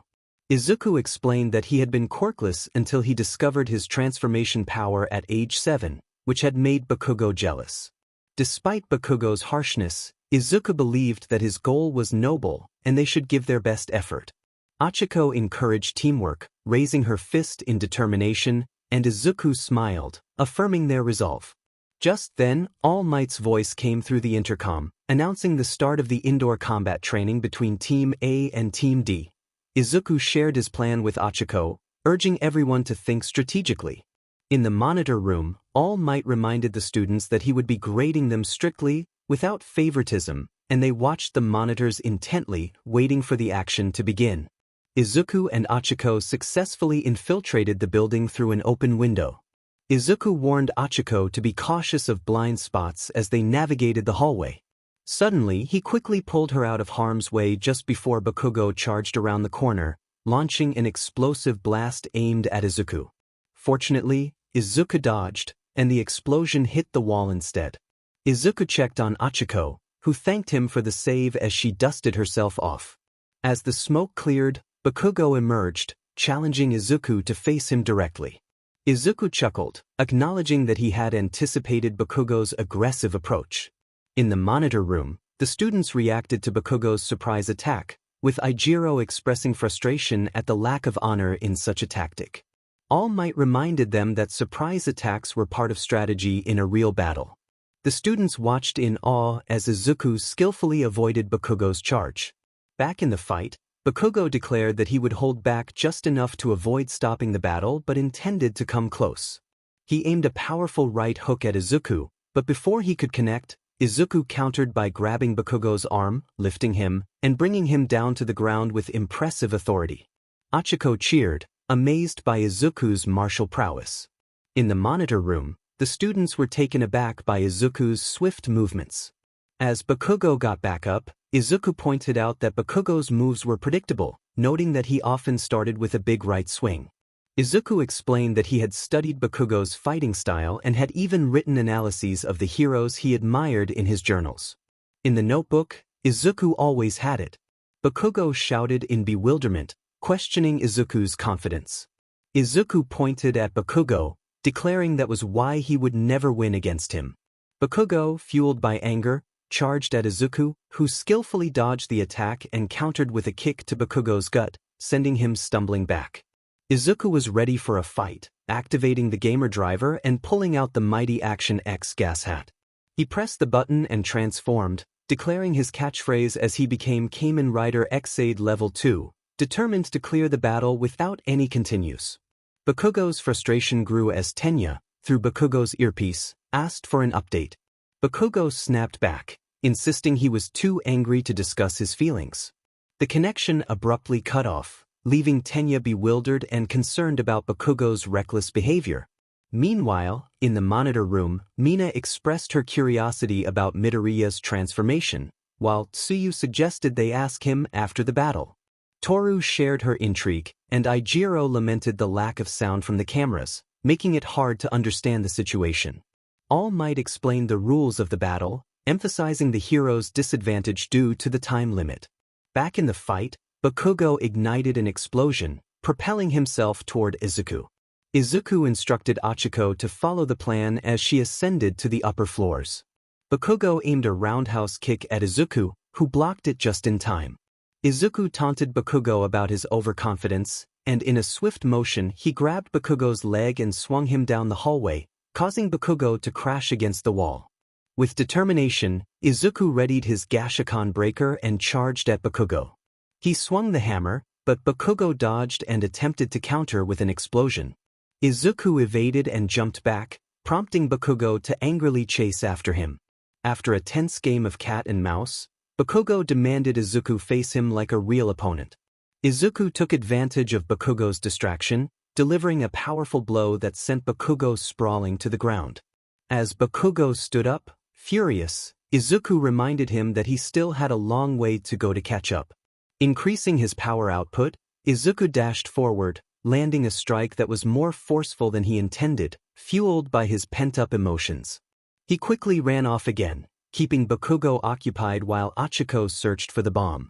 Meanwhile, 𝐼𝐼𝐬 spotted Tenya guarding the nuclear weapon and planned to inform Izuku. However, she overheard Tenya's monologue about embracing his villainous role, which made her stifle a laugh. Unfortunately, her laughter revealed her hiding spot. Tenya, realizing she was there, cornered her, boasting about his preparations to thwart her quirk.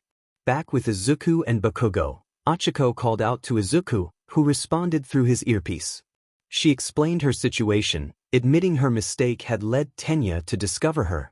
Izuku, slightly confused by Tenya's declaration of villainy, pressed for 𝐼𝐼𝐬's location. She informed him she was at the top floor, directly above where he and Bakugo were battling. Time was running out, and they needed to act quickly to avoid defeat. Just then, Bakugo arrived, his face a mask of rage, breathing heavily as he prepared for the next round. His right glove glowed red as Bakugo smirked, declaring that they were loaded. Deku, readying his fighting stance with 8% of one for all, full cowl activated, questioned Bakugo's lack of effort. Bakugo growled, accusing Deku of not going all out. He reminded Deku of the time he threw a softball an incredible distance during a training exercise, emphasizing that the power Deku was using now was nowhere near that level. Deku realized he had been caught off guard and reflected on 𝗟𝐻𝐸's advice about underestimating enemies. Bakugo challenged Deku, asserting that even without using his full power, he could easily defeat him. Deku, determined, acknowledged Bakugo's growth, stating that they were now equal. Bakugo's eyes widened at Deku's words, feeling a mix of disbelief and irritation. He raised his right arm, explaining that his quirk, explosion, allowed him to create powerful blasts from the sweat on his palms. He began to pull the firing pin on his grenade-like gauntlets, prompting All Might to intervene through the earpiece, expressing concern for Deku's safety. Deku stood on guard as Bakugo fully pulled the firing pin, unleashing an explosion that shook the entire building. The force of the blast knocked Ichiko and Tenya off their feet on the top floor, while the others in the monitor room felt the impact. Kirishima shouted in disbelief at Bakugo's reckless attack, and All Might called out to Deku, worried for his student. As the smoke began to clear, it revealed Deku unharmed, with 𝗟𝐻𝐸 standing protectively in front of him, one hand raised to block the attack. In the monitor room, confusion arose about 𝗟𝐻𝐸's sudden appearance and his protective stance. All Might mentally questioned 𝗟𝐻𝐸's intentions. Back in the battle, Bakugo angrily demanded that 𝗟𝐻𝐸 move out of the way. 𝗟𝐻𝐸, unfazed, declared that he would show Bakugo how a bugster plays, pulling out the 𝐻𝐸𝐽 duel. Deku shouted for 𝗟𝐻𝐸 to stop, but 𝗟𝐻𝐸 playfully teased that he was just kidding and encouraged Deku to use his level 3 power. In the monitor room, Momo expressed shock at 𝗟𝐻𝐸's transformation into dust and entering Deku. Tokoyami speculated that Deku and 𝗟𝐻𝐸 shared a connection similar to his bond with Dark Shadow. Deku then prepared to get serious, pulling out a red 𝗂𝐻𝐸𝐻 labeled Gekitatsu Robots and activating it. The Gekitatsu Robots gamer appeared, and Deku transformed into 𝐂𝐮𝐻𝐸𝐽 level 3, ready for battle. He took a stance, challenging Bakugo to round 2. In the monitor room, Denki and Izuku admired Deku's new armor, while Sero wondered what Deku would do next. Meanwhile, Tenya confronted Bakugo, demanding an explanation for his actions. Ichiko seized the opportunity to retrieve the weapon, but Tenya, using his engine quirk, dashed to snatch it away just as she attempted to reach it. Tenya taunted Ichiko, asserting that her quirk was ineffective if she couldn't touch anything. Undeterred, Ichiko resolved to support Deku, determined not to give up. Back with Deku and Bakugo, Izuku swung at Bakugo, still holding back. Bakugo questioned why Deku was not giving his all, while Deku reminded him of their past encounters, asserting his strength. Bakugo, frustrated by Deku's focus on others, felt overlooked and challenged Deku to recognize him as a threat. In the monitor room, spectators watched the intense battle unfold, noting Deku's impressive performance against Bakugo while expressing concern for the potential consequences of Bakugo's reckless actions. Izuku urged All Might to intervene, expressing his concern about the escalating situation. All Might assessed the scene before him, recognizing a flicker of sanity within the chaos. He spoke through his microphone, warning Bakugo that if he continued to use such destructive techniques, he would have to stop the fight, resulting in a loss for his team. Bakugo, taken aback, questioned the warning, but All Might explained that attacking on such a large scale threatened the stronghold they were meant to protect, a reckless move for both heroes and villains that would cost them points. Izuku, however, reassured All Might that there was no need to halt the battle, confident that he could finish it without issue. All Might raised his eyebrows in surprise at Deku's boldness. Deku instructed Ichiko to move to the pillar by the window, and she quickly complied. Bakugo, eager to settle the score, charged at Deku, ready to unleash his signature right hook. Deku, however, caught Bakugo's arm and redirected him toward the wall. All Might felt a mix of pride and concern for his successor, torn between the urge to intervene and the longing to see him succeed. Deku leaped to the window, positioning himself as Bakugo approached. Bakugo taunted Deku, claiming he underestimated his power, challenging him to unleash his full strength. In response, Deku activated his 𝗂𝐻𝐸𝐻, preparing for a decisive clash. As they charged at each other, both ready to strike, All Might sensed the intensity of their emotions. The two heroes leaped toward one another, 𝐒𝐮𝐲𝐸 igniting an explosion in his hand, while Deku powered up to 20% of one for all, full cowl. Just before they collided, All Might shouted a warning, but Deku called out to 𝐼𝐼𝐻𝐸, who was ready to assist. In a moment of determination, Deku aimed his arm upward, launching a powerful strike that created a massive hole in the ceiling. The force generated gusts of wind that shook the building, sending shockwaves through the air. Students in the monitor room struggled to maintain their footing as debris filled the air. Tenya, astonished, witnessed the chaos unfold, while 𝐼𝐻𝐸 used her quirk to lift a pillar and clear the debris. She then leaped toward the bomb, successfully retrieving it just as Tenya realized the gravity of the situation. With a triumphant shout, 𝐼𝐻𝐸 claimed victory, while Izuku declared that this win was his. As the time ran out, All Might's hands trembled as he announced the outcome. The hero team had won. A heavy silence followed, and 𝐒𝐮𝐲𝐸 was left in shock, grappling with the realization that Deku had triumphed over him once more. It was a moment he never wanted to face again, but reality had other plans. And the reality was that Izuku Midoriya had once again beaten Katsuki 𝐒𝐻𝐸 in a mock battle on the second day of 𝐒𝐮𝐬 high school. As the smoke cleared, Izuku could be heard breathing and out of breath. That last attack had taken a lot out of him, but he still had enough energy left to stand and remain conscious. He looked at the destruction he had caused and winced. He hadn't meant to create this much damage, he only aimed for the ceiling and upper floors. But it seemed this was the result of the full-powered Detroit Smash combined with the power of a Kamen Rider. He just hoped that All Might would not deduct too many points. Izuku looked across at 𝐒𝐻𝐸, who was staring blankly at him, shaking. Izuku shook his head. Knowing Katsuki 𝐒𝐻𝐸 as well as he did, he should have anticipated this reaction after the inevitable victory. It was just a matter of time. In all honesty, Izuku had no choice but to teach 𝐒𝐻𝐸 a lesson. It was necessary.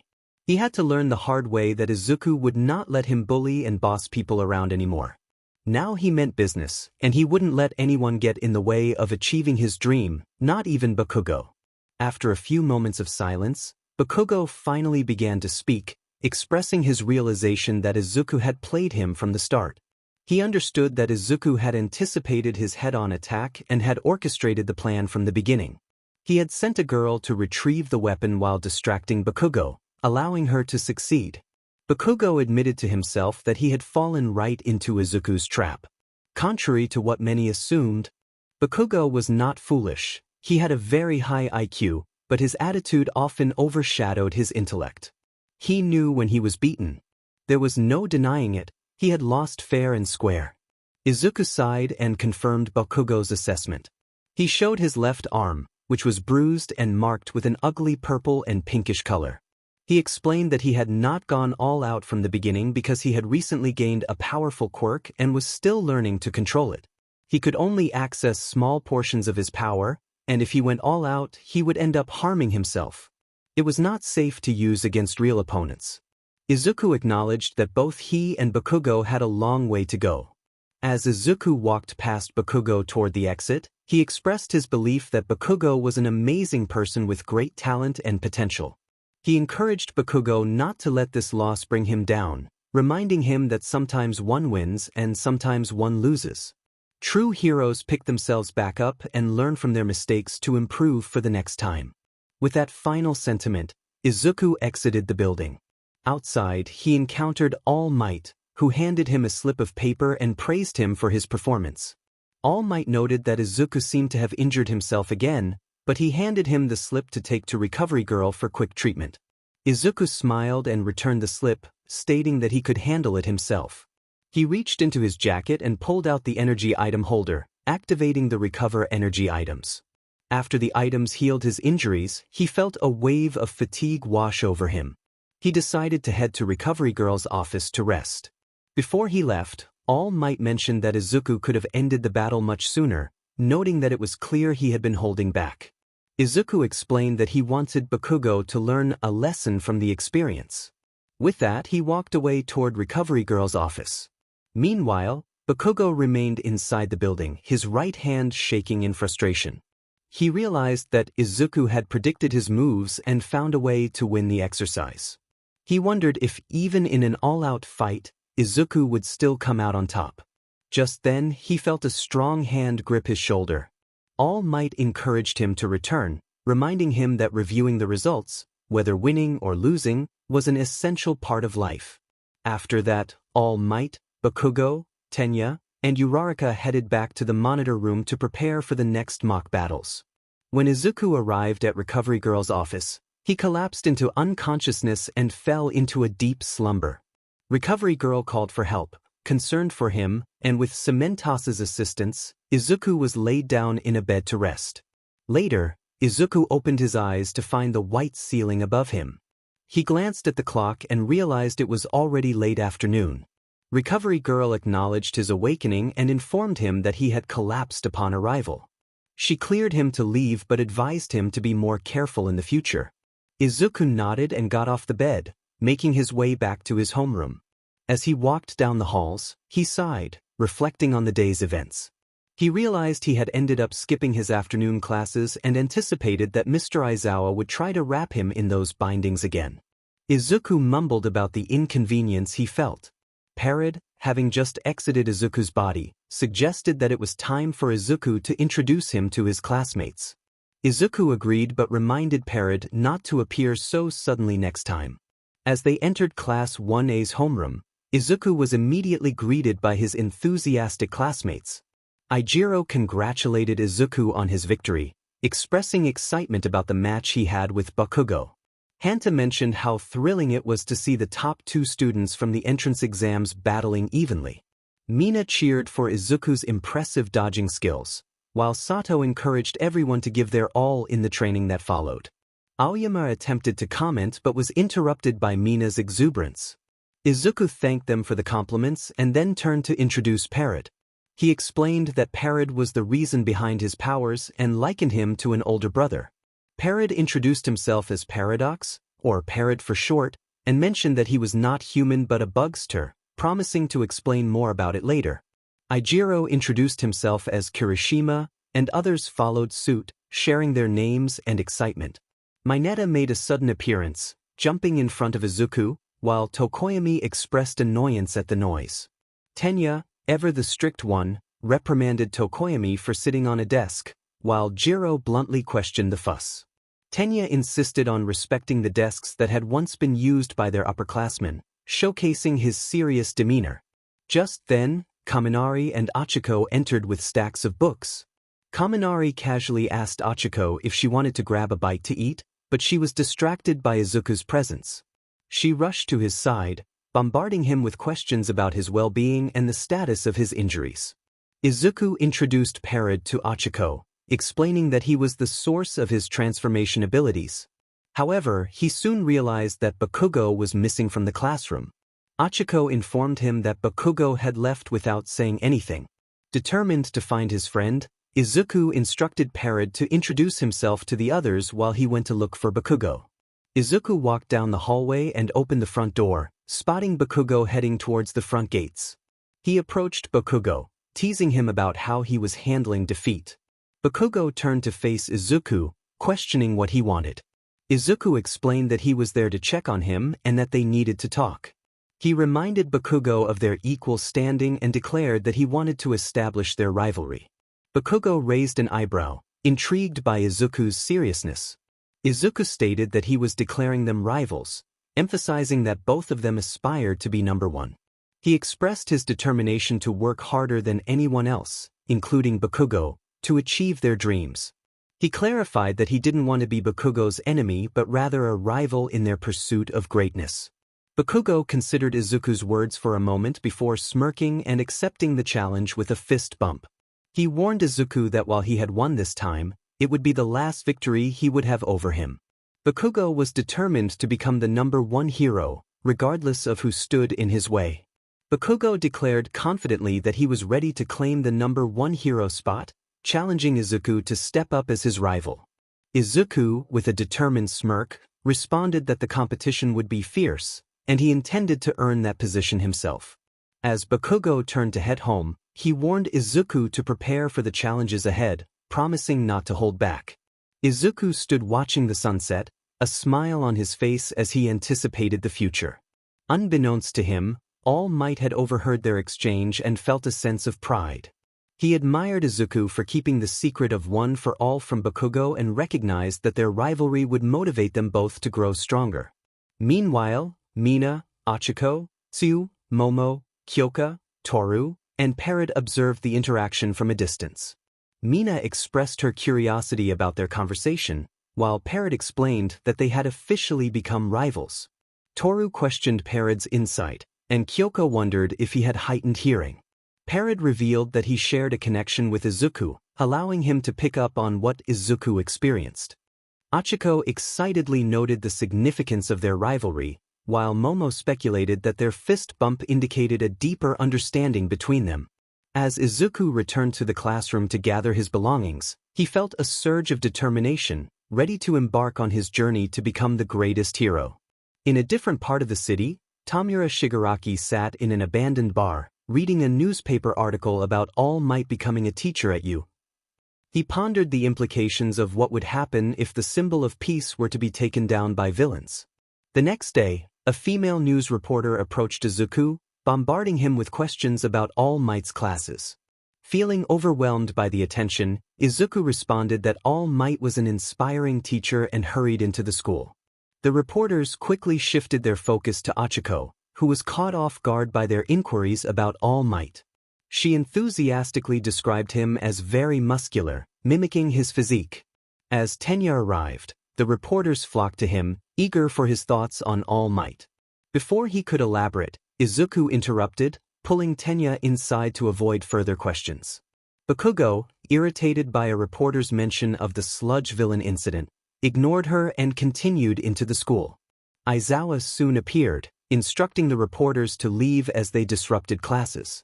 Frustrated, the reporters attempted to gain access to All Might, but Aizawa reminded them of the school's strict security measures. The news of All Might's new role at 𝐼𝐬 had captivated the nation, leading to a media frenzy that persisted for days. In Class 1A, Aizawa commended the students on their recent combat training, having reviewed the footage and results. He specifically addressed Bakugo, encouraging him to embrace his talent and maturity as they prepared for the challenges ahead. Be mature and accept your losses and learn from them, Aizawa advised. Bakugo responded with an annoyed grunt, acknowledging the truth in his teacher's words. Aizawa then called out to Midoriya, who looked up attentively at the mention of his name. Aizawa continued, reminding Izuku that next time he should find a better way to win rather than risking injury. He emphasized the importance of controlling his quirk as well. Izuku nodded, determined to improve. Aizawa then inquired about Parrot, asking if he could come out. Izuku confirmed that he could, curious about the reason for the request. As Parrot exited, Aizawa approached him, handing over 𝐼𝐬 uniform that seemed to fit. He explained that since Parrot appeared quite young, he would be attending class as well. Aizawa instructed Parrot to change, assuring him that he would prepare a desk and fill out the necessary forms later. Parrot accepted the uniform and headed to the locker rooms to change. 5 minutes later, Parrot returned to the classroom, now dressed in the 𝐬 uniform, and took a seat behind Momo. He remarked on his new status as part of the class. 𝐼𝐬 welcomed him, expressing excitement about getting along. Aizawa then shifted the focus of the class, announcing that they would be deciding on a class representative. The students were initially surprised, relieved that it wasn't another special test. 𝐼𝐬 eagerly declared his interest in being class rep, followed by Denki and Jiro, who also raised their hands. Mina interrupted, asserting her longing to lead as well. Izuku observed the lively chaos, noting how in the hero course, such roles allowed students to practice leadership skills essential for becoming top heroes. Amid the excitement, Mineta made a peculiar suggestion about skirts, which resulted in Izuku swiftly putting a stop to it. Even Bakugo expressed his longing to be class representative, prompting Izuku to consider running for the position as well, believing it would help him grow into a better symbol of peace. Tenya then called for silence, commanding the attention of his classmates. He emphasized the serious responsibility of the role and proposed an election to determine the leader. Class 1A responded enthusiastically, with Tenya raising his hand to indicate his own interest in the position. Denki questioned the trust factor, while 𝐒𝐮𝐬 pondered how they could vote for someone they barely knew.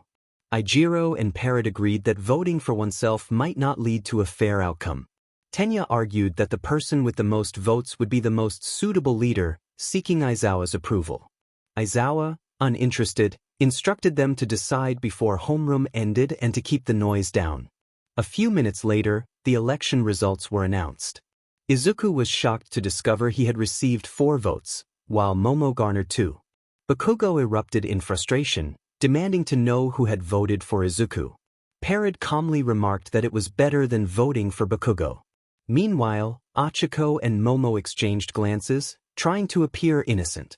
Izuku pointed out that to be class rep, one needed to remain composed, something Bakugo struggled with.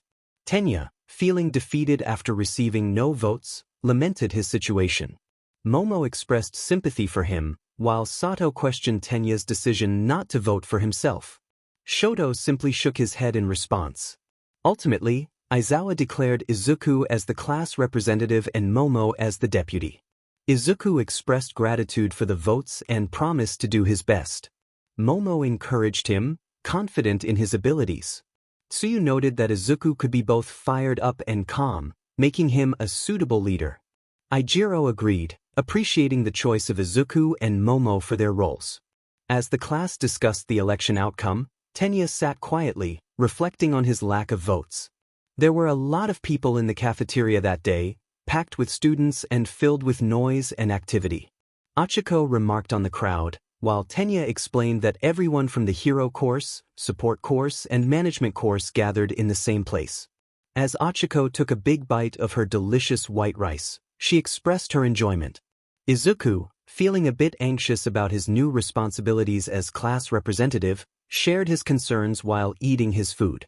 𝐼𝐼𝐬 bluntly reassured him of his capabilities, and Momo echoed her support, emphasizing his courage and judgment in critical moments. Tenya added that Izuku had the most heroic spirit among them, which was why he had voted for him. Izuku was taken aback to learn that his friends had all voted for him, and he questioned Tenya about his own aspirations to be class rep. 𝐼𝐼𝐬 pointed out Tenya's glasses, suggesting he would be a good fit for the role as well. Tenya clarified that wanting the position and being suitable for it were different matters. He then revealed that his family had a long history of being heroes, making him the second son in a lineage of heroes. His elder brother was the turbo hero, Ingenium, which fascinated his friends. Tenya expressed admiration for his brother, stating that he aspired to be a hero like him, but felt it was too soon for him to lead others. He acknowledged Izuku's understanding of the practical portion of the entrance exam, which made Izuku more suitable for the role. 𝐼𝐼𝐬 noted that it was the first time she had seen Tenya smile, surprising him. Just as Izuku was about to share his thoughts on the entrance exam, an alarm buzzer interrupted, capturing everyone's attention. The announcement warned of a Level 3 security breach, prompting students to evacuate outdoors promptly. Tenya sought clarification from an upperclassman, who explained that it meant someone was trespassing on school grounds. The cafeteria erupted into chaos as students rushed to evacuate, creating a cramped and uncomfortable situation. 𝐼𝐼𝐬 and Momo expressed their discomfort as they were pushed together in the crowd. Tenya, despite the chaos, noted how quickly everyone reacted in a crisis, while Izuku struggled to find his footing. Peering out the window, Izuku saw the intruders, reporters demanding to speak with All Might.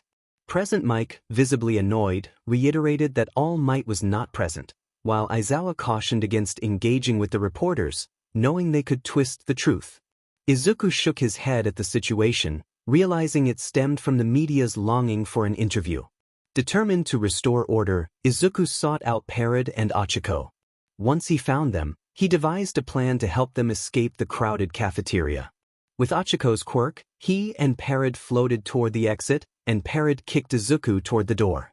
Upon reaching the door, Izuku called for calm, assuring everyone that it was just the media and that the teachers had everything under control. His words resonated with the students, who began to relax as they heard police sirens approaching. Tenya, 𝐼𝐼𝐬, 𝗟𝗶𝗸, and Momo smiled, grateful for Izuku's leadership in the situation. Outside, the police arrived, prompting the reporters to leave under threat of arrest. Izuku looked on, feeling a sense of relief and accomplishment as the chaos subsided. The situation was resolved. Izuku thought to himself that maybe he was cut out to be a class representative after all. It was good practice for becoming the #1 hero as he walked toward his classroom. Meanwhile, at 𝐒𝐮𝐬𝐲𝐬's front entrance, 4 figures stood near the entrance. Among them was Recovery Girl and 2 other teachers. The one in front resembled an anthropomorphic mouse or bear, and he looked at the scene before him with confusion. He wondered how the ordinary members of the press could have caused such chaos. Someone must have instigated this. Was there an evil presence among them, or was it a declaration of war? The metal gate that once secured the entrance was completely broken down, reduced to dust, leaving only fragments behind. Who could have done this? In another part of town, a giant pink villain held 3 civilians hostage, threatening the heroes who were breathing on the ground after battling him. The heroes included MT Lady, Kamui Woods, and another hero. The villain warned them not to approach, or he would harm the family he had captured. Just then, All Might descended from the sky in his iconic yellow suit, delivering a powerful chop to the back of the villain's neck, effectively knocking him out and saving the civilians. He declared that he was there on his way to work, emphasizing his dedication. Despite the chaos, All Might realized he was running late. He leaped into the air, pursuing a car that had committed a hit-and-run. He noted that he had become slower since passing on one for all to young Midoriya. His powers were weakening, and the time he could spend in his hero form was diminishing. He worried about the implications of this power for Izuku, knowing that if word got out, many would seek to steal it from him. All Might thought about the safety of his successor and the dangers that came with bearing one for all. Even though Izuku was a suitable vessel, he was still just a 15-year-old boy with much to learn if he wanted to become the greatest hero. Suddenly, news came that someone had barricaded themselves in a neighboring town. All Might took off once again to resolve the situation. Back in Class 1A, Izawa informed the students that for today's hero basic training, there would be 3 instructors: All Might, himself, and 1 more person. The students wondered who the 3rd teacher could be. Izawa held up a card with the word "rescue" printed on it and explained that they would be training for various rescue scenarios, including disasters and shipwrecks. The students expressed their excitement and readiness for the challenge.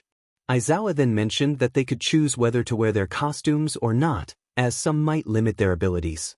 He used a remote to reveal the numbered boxes containing the students' costumes. The training would take place off campus, and they would be taking a bus. With that, the students got up from their chairs, eager to prepare for the rescue training. Izuku reflected on how much he admired rescue training, recalling the video of All Might's debut that he had watched countless times as a child. He tightened his fist, determined to take another step closer to becoming the greatest hero. Later, outside, the class waited for the bus. Momo approached Izuku and asked if that was really his hero costume. He sheepishly explained that since he could transform, he didn't need a hero costume. He turned away, trying to hide his blush as he glanced at Momo's costume. Feeling protective, Izuku took off his jacket and offered it to Momo, suggesting she cover up since her costume was a bit revealing. Momo blushed at his gesture, and he offered to help design a new hero costume for her that would be less revealing. The bus arrived, and Izawa instructed Izuku to gather everyone. Izuku nodded and blew a whistle to get their attention, calling everyone to board the bus. Ida suggested they line up by their student numbers for smoother boarding. On the bus, Tenya felt embarrassed for not realizing the type of bus they were on, which resembled public transport with ample space. Izuku reassured him that it was fine. The spacious bus allowed for a relaxed boarding process. Tsuyu, wanting to know more about Izuku's power, asked where he had obtained it. Izuku explained that he received it from 𝗟𝗶𝗸 when he was 7 in an abandoned hospital in a forbidden area of the park. He expressed his determination to use this power to become the greatest hero ever. 𝐒𝐮𝐲 admired Izuku's flashy transformation ability but felt his own quirk, hardening, lacked visual appeal. Izuku encouraged him, stating that hardening provided a strong defensive edge in battle and could definitely qualify as a pro-hero ability. 𝐒𝐮𝐲 reminded everyone that popularity as a hero was important. Yuga confidently stated that his naval laser was impressive in both flashiness and strength, but Mina playfully pointed out that it often caused him stomachaches, which made 𝐼𝐬 visibly annoyed. 𝐒𝐮𝐬 then suggested that when it came to flashy and strong, Todoroki and Bakugo were the ones to beat. Tsuyu chimed in, noting that Bakugo's constant anger might hinder his popularity, which provoked a reaction from him. He stood up, demanding a fight, proving Tsuyu's point. Denki commented on how quickly everyone had recognized Bakugo's abrasive personality, which only fueled Bakugo's anger further. Izuku tried to defuse the situation, reminding Bakugo to save his energy for the upcoming rescue training. Momo remarked on the vulgarity of the conversation, while Achiko cheerfully admitted she enjoyed it too. As the bus came to a stop, Aizawa instructed the class to stop messing around. When they disembarked, they were greeted by 13, who had been waiting for them. Izuku excitedly recognized 13 as the space hero known for rescuing many people from disasters, and Achiko shared her admiration for the hero. 13 urged them to enter the facility without delay, and the students expressed their eagerness to work with her. Inside, the students were amazed by the various areas designed for rescue training, including sections themed around water and fire. Izuku noted the resemblance to the 𝐻𝐬𝐽, while 13 explained that the facility was designed to simulate different types of disasters. Aizawa inquired about 𝐒𝐮𝐬𝐽's absence, and 13 explained that 𝐒𝐮𝐬𝐽 had overexerted himself and was resting in the lounge. Aizawa sighed, acknowledging the situation and prepared to begin the training. 13 began to explain her quirk, black hole, which could absorb anything and turn it to dust. She cautioned the students about the potential dangers of their own quirks, reminding them that many could be lethal with a single misstep. She emphasized that their powers should be used to save lives, not harm others, and concluded her speech with a bow. Just as Aizawa was about to continue, the lights flickered and a purple portal appeared in the center of the 𝐻𝐬𝐽, from which a figure emerged, surrounded by multiple hands. Aizawa quickly commanded the students to gather and stay still, instructing 13 to protect them. Ichiro questioned what was happening as more figures emerged from the portal, each unique due to their quirks. Aizawa warned the students that these were villains, and Izuku's heart raced with concern as he realized the gravity of the situation. The invasion of the 𝐻𝐬𝐽 had begun, and the students were caught in the middle of it.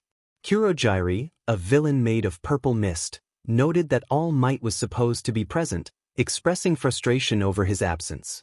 Aizawa recognized that the recent trespassing was connected to these villains. Tamura Shigaraki, surrounded by fake hands, expressed his annoyance at 𝐼𝐻𝐽's absence and suggested that harming the students might lure him out. Izuku prepared to defend himself, but Aizawa intervened, instructing him to stand down while he faced the villains. Ichiro was incredulous that villains could infiltrate a hero school, realizing the seriousness of their situation. Momo asked 13 about the trespasser's sensor, wondering why the security alarm hadn't gone off yet. 13 trailed off, sharing her confusion. Parrot deduced the situation, explaining that the intruders likely had someone with a quirk to shield themselves from the sensor. He noted that this area was isolated from the main campus during class time, suggesting the attack was well planned with a specific goal in mind. Izuku nodded in agreement, realizing that the press's earlier trespass might have been a distraction for a villain to slip in and steal the class schedule. Aizawa instructed 13 to start the evacuation and to call the school to ensure everyone was safe. He suspected that the villains had someone with radio wave powers interfering with the sensors. He turned to Denki, asking him to contact the school using his quirk as well. Denki complied, placing his hand on a device near his ear. Izuku expressed concern for Aizawa, worried that he would face the villains alone and be at a disadvantage. Aizawa simply replied that one couldn't be a pro hero by relying on just one tactic. Izuku decided to let Aizawa handle the fighting for now, wanting to see what his teacher could do. Aizawa entrusted 13 with the evacuation and then jumped down the stairs, charging toward the group of villains. One villain with holes in his fingertips observed Aizawa's descent and called for the shooting squad. Another villain, a female with long gray hair, noted that their intel had only mentioned 13 and 𝐼𝐻𝐽. They underestimated 𝐿, who activated his quirk, his eyes turning red as he focused on the villains. As one villain attempted to shoot from his fingertips, he was baffled when nothing happened. The same confusion spread to two others, realizing their quirks were inactive. Seizing the opportunity, 𝐼𝐻𝐻 used his scarf to capture all three, knocking them out with a swift motion. The large villain with multiple arms charged at 𝐼𝐻𝐻, who dodged the attack and countered with a punch. 𝐼𝐻𝐻 wrapped his scarf around the villain's legs, evading another strike and kicking back in response. He threw the captured villain into a crowd of goons, taking them out effortlessly. Tomura, watching the scene unfold, expressed his frustration at the pro heroes, noting that they were formidable opponents. Meanwhile, Izuku was impressed by Aizawa's skills. Tenya called out to Izuku, urging him to return to the group. As they approached the exit, a purple mist appeared, blocking their path. 𝐾𝐮𝐲 declared that he wouldn't let them escape, revealing the League of Villains' motive to confront All Might. Izuku narrowed his eyebrows, determined to protect All Might. 𝐾𝐮𝐲 prepared to take out 13 and the students, but just then, Kirishima and Bakugo charged in to confront him. Bakugo launched an explosion at 𝐾𝐮𝐲, but Ijiro was interrupted by Izuku, who pointed out that 𝐾𝐮𝐲 was made of fog. As the smoke cleared, 𝐾𝐮𝐲 remained unscathed, praising the students for their potential. 13 warned them to move away, but 𝐾𝐮𝐲 enveloped the entire class in his mist, creating a barrier. Izuku struggled to move, feeling trapped by the purple smoke, which formed a portal that separated him from his classmates. Izuku emerged from the portal, plunging into the water of the shipwreck zone. Realizing where he was, he began to swim back to the surface, but noticed something swimming toward him. It was a villain with shark-like features, likely a fish mutant type, charging straight at him with incredible speed. The shark villain declared that he had nothing against them, but then he was ready to attack. Izuku braced himself for impact, but at the last moment, Tsuyu intervened, kicking the shark villain away while holding Mineta in her arms. Tsuyu quickly wrapped her long tongue around Izuku and dragged him out of the water, carefully placing him on the boat. Mineta, still groggy, made an awkward comment about Tsuyu's appearance, causing her to blush in embarrassment as she tossed him onto the boat with a bit more force than necessary. Izuku thanked Tsuyu for rescuing them, and she reminded him to call her by her name. He apologized and expressed his gratitude again, acknowledging the dire situation they were in, with their class split into groups. Izuku pointed out that their enemies had planned this from the start, separating them from their teacher to make it easier to eliminate them. He noted that it was a clever strategy, and 𝗟𝗶𝗸, who had exited Izuku, added that they were outnumbered, which made his heart race. Mineta, trying to lighten the mood, confidently stated that All Might would come and defeat the villains. Izuku, however, pointed out the seriousness of their situation, explaining that if the villains believed they could kill All Might, they likely had a plan in place. He reminded them that All Might's strength lay in his power, not speed, and that they were in danger. As Mineta began to sweat from Izuku's words, he pointed toward the water, noticing the shark villain returning with a group of his friends. Mineta screamed in horror at the sight of them, realizing they might have a way to defeat All Might. 𝗟𝗶𝗸 speculated that the key to their defeat was related to a large bird-like villain, which was concerning. Izuku stood up with determination, suggesting they test the villains. Mineta protested, fearing they stood no chance. Izuku urged Mineta to observe the villains, noting that they were not attacking. He explained that the villains were likely experts in water combat and didn't know their quirks. He reasoned that since they had sent Tsuyu to the shipwreck zone instead of the fire zone, they might not be as powerful as they seemed. The only real threat was the bird-like villain with the exposed brain. Tsuyu agreed, realizing that the villains only knew about their teacher's quirk, not theirs. She asked what their next move should be, and Izuku began to outline a plan. Meanwhile, at the entrance, Shoji was using his senses to locate his classmates. Tenya asked if everyone was accounted for, and Shoji confirmed that they were scattered but present. They faced the villain 𝐾𝐮𝐲, who was reforming himself, and 𝐼𝐻𝐻 expressed concern about their physical attacks being ineffective against him. 13 assigned Tenya the task of running to the school to alert the other teachers about the situation, explaining that the alarms were down and communication was cut off. Despite Tenya's hesitation to leave his friends, Sato encouraged him, pointing out that the villains were likely staying inside because of the alarms. 13 assured him that they could handle themselves, urging him to get help. Izuku and Mina supported this decision, and Tenya, feeling reassured, prepared to run for the gate. 𝐒𝐮𝐲 attempted to attack, but 13 countered by using her quirk to pull him in. Back at the shipwreck, Izuku asked if 𝐒𝐮𝐬 and 𝐼𝐼𝐻𝐻 were ready. 𝐒𝐮𝐬 confirmed her readiness, while 𝐼𝐻𝐻 expressed fear about their plan. Izuku dismissed his concerns, activating the gamer driver and pulling out the Bang Bang shooting gas hat along with the Jet Combat gas hat. After pressing the buttons on both, the Jet Combat gamer appeared, and Izuku announced his transformation with excitement, ready to face the challenges ahead. Izuku became Kamen Rider Snipe Level 3, and as the mission began, he flew upward, grabbing the 2 Gatling guns on his sides and starting to fire at the villains. One villain, surprised, dove into the water, while another exclaimed that nobody had warned him about the Gatling gun. A third villain shouted for everyone to take cover as they all jumped into the water. Izuku called out to 𝐒𝐮𝐬, who was holding 𝐼𝐻𝐻𝐻, urging her to jump. 𝐒𝐮𝐬 complied, leaping into the air. However, one of the villains spotted her mid-flight and shouted that they were escaping. Izuku quickly pulled out his 𝐿 Magnum and switched it to rifle mode. He inserted the Jet Combat gas hat into the gun and aimed at the center of the group of villains, pulling the trigger. A powerful blast erupted from the gun, creating a whirlpool that began to pull the villains in. Izuku shouted for 𝐼𝐻𝐻𝐻 to act, and 𝐼𝐻𝐻𝐻 reluctantly threw his sticky ball into the whirlpool. The villains were caught by the ball as they were sucked in, and it exploded, damaging the ship they were on. Izuku remarked that perhaps the villains should have devised a better plan. He flew toward 𝐒𝐮𝐬, glancing back at the trapped villains. 𝐒𝐮𝐬 looked at Izuku with admiration, thinking about how they had managed to round up everyone and clear the first hurdle.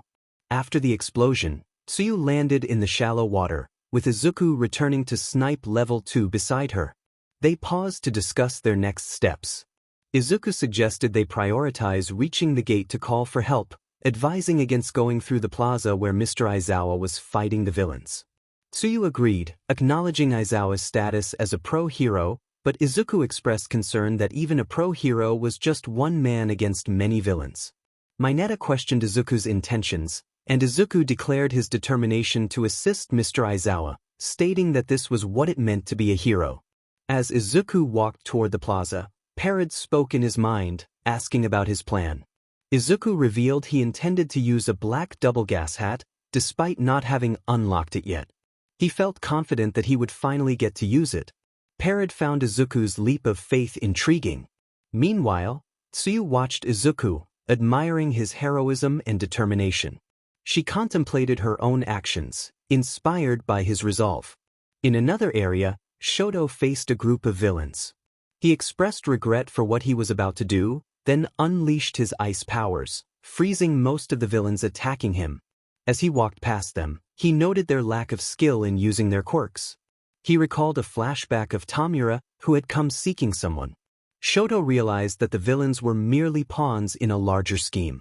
He swiftly dealt with 2 attackers, freezing one and dodging the other's strike. Shoto contemplated the true danger among the villains, determining that only a few posed a real threat. He turned to one villain, warning him that remaining in his current state would lead to dire consequences.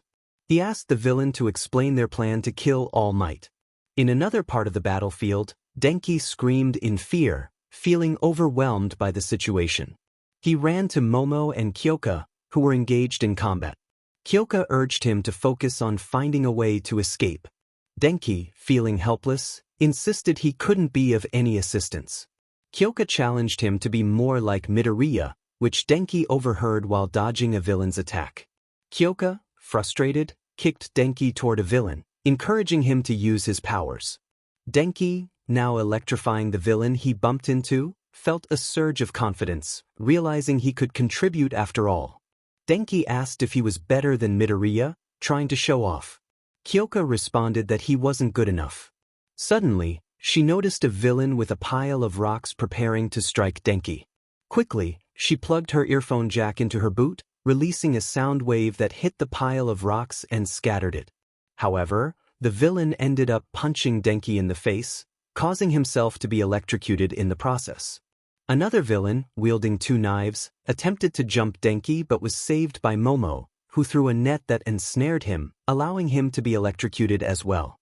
Momo ordered them to be serious, and Kyoka apologized, saying she thought it would be a good plan.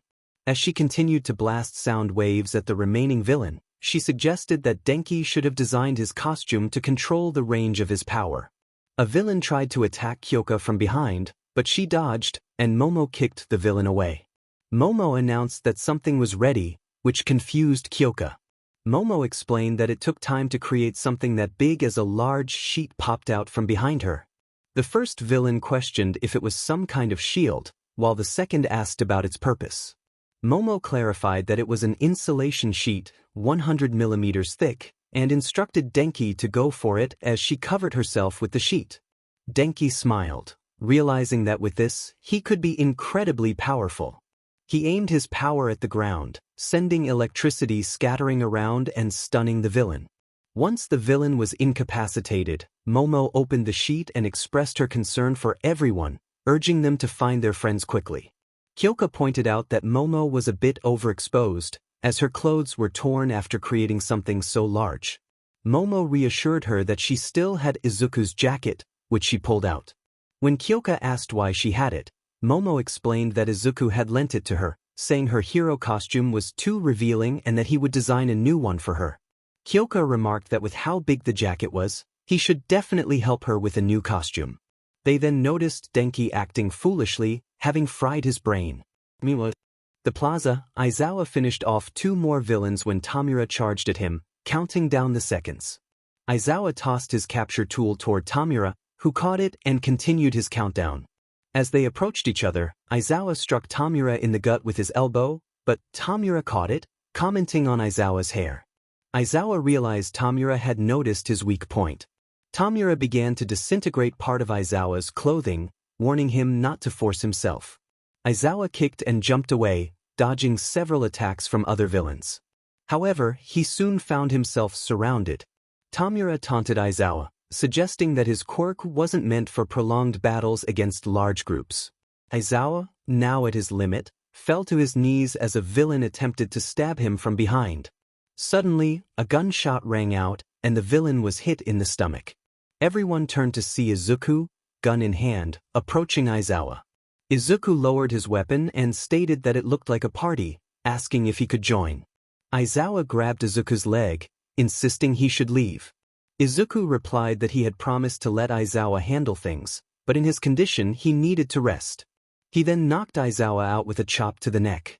The villain Izuku shot recovered and threatened him, prompting the other villains to charge at him without noticing Tsuyu and Mineta watching from the water.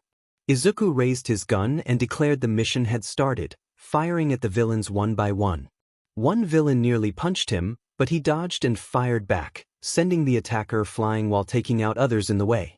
The first villain questioned how tough Izuku was, while a bullet shot near another's foot made him jump back. Izuku challenged the villains to come at him, effortlessly dodging their attacks and firing them away. He introduced himself as Snipe, Kamen Rider Snipe, and after dispatching the remaining villains, he declared the mission complete. With most of the villains taken care of, Izuku faced Tamura and the Birdman with the exposed brain. Just then, the Birdman appeared behind Izuku, catching him off guard and striking him down, while Tsuyu and Mineta covered their eyes, not wanting to witness the scene. At the entrance, Kurojiiri praised Tamura's quirk, noting its power to turn everything into dust. He opened a portal behind 13, causing her to be 𝐒𝐮𝐬𝐃𝐞𝐭𝐚𝐢𝐥𝐬. Realizing too late, 13's back began to break apart as she turned off her quirk. The students watched in horror as she fell to the ground, and Mina cried out for Ida to run. "Hurry," Sato urged as Tenya glanced back at him. Tenya was about to respond but recalled 13's words, urging them to use their quirks to escape. Frustrated, he began sprinting toward the exit, muttering under his breath. Kurojiiri, noticing him, remarked that he had forgotten to scatter the students and that they were only waiting for All Might. He opened a portal in front of Tenya, warning that if All Might called for help, it would complicate matters. Despite Tenya's attempts to stop, he felt the weight of responsibility pressing down on him.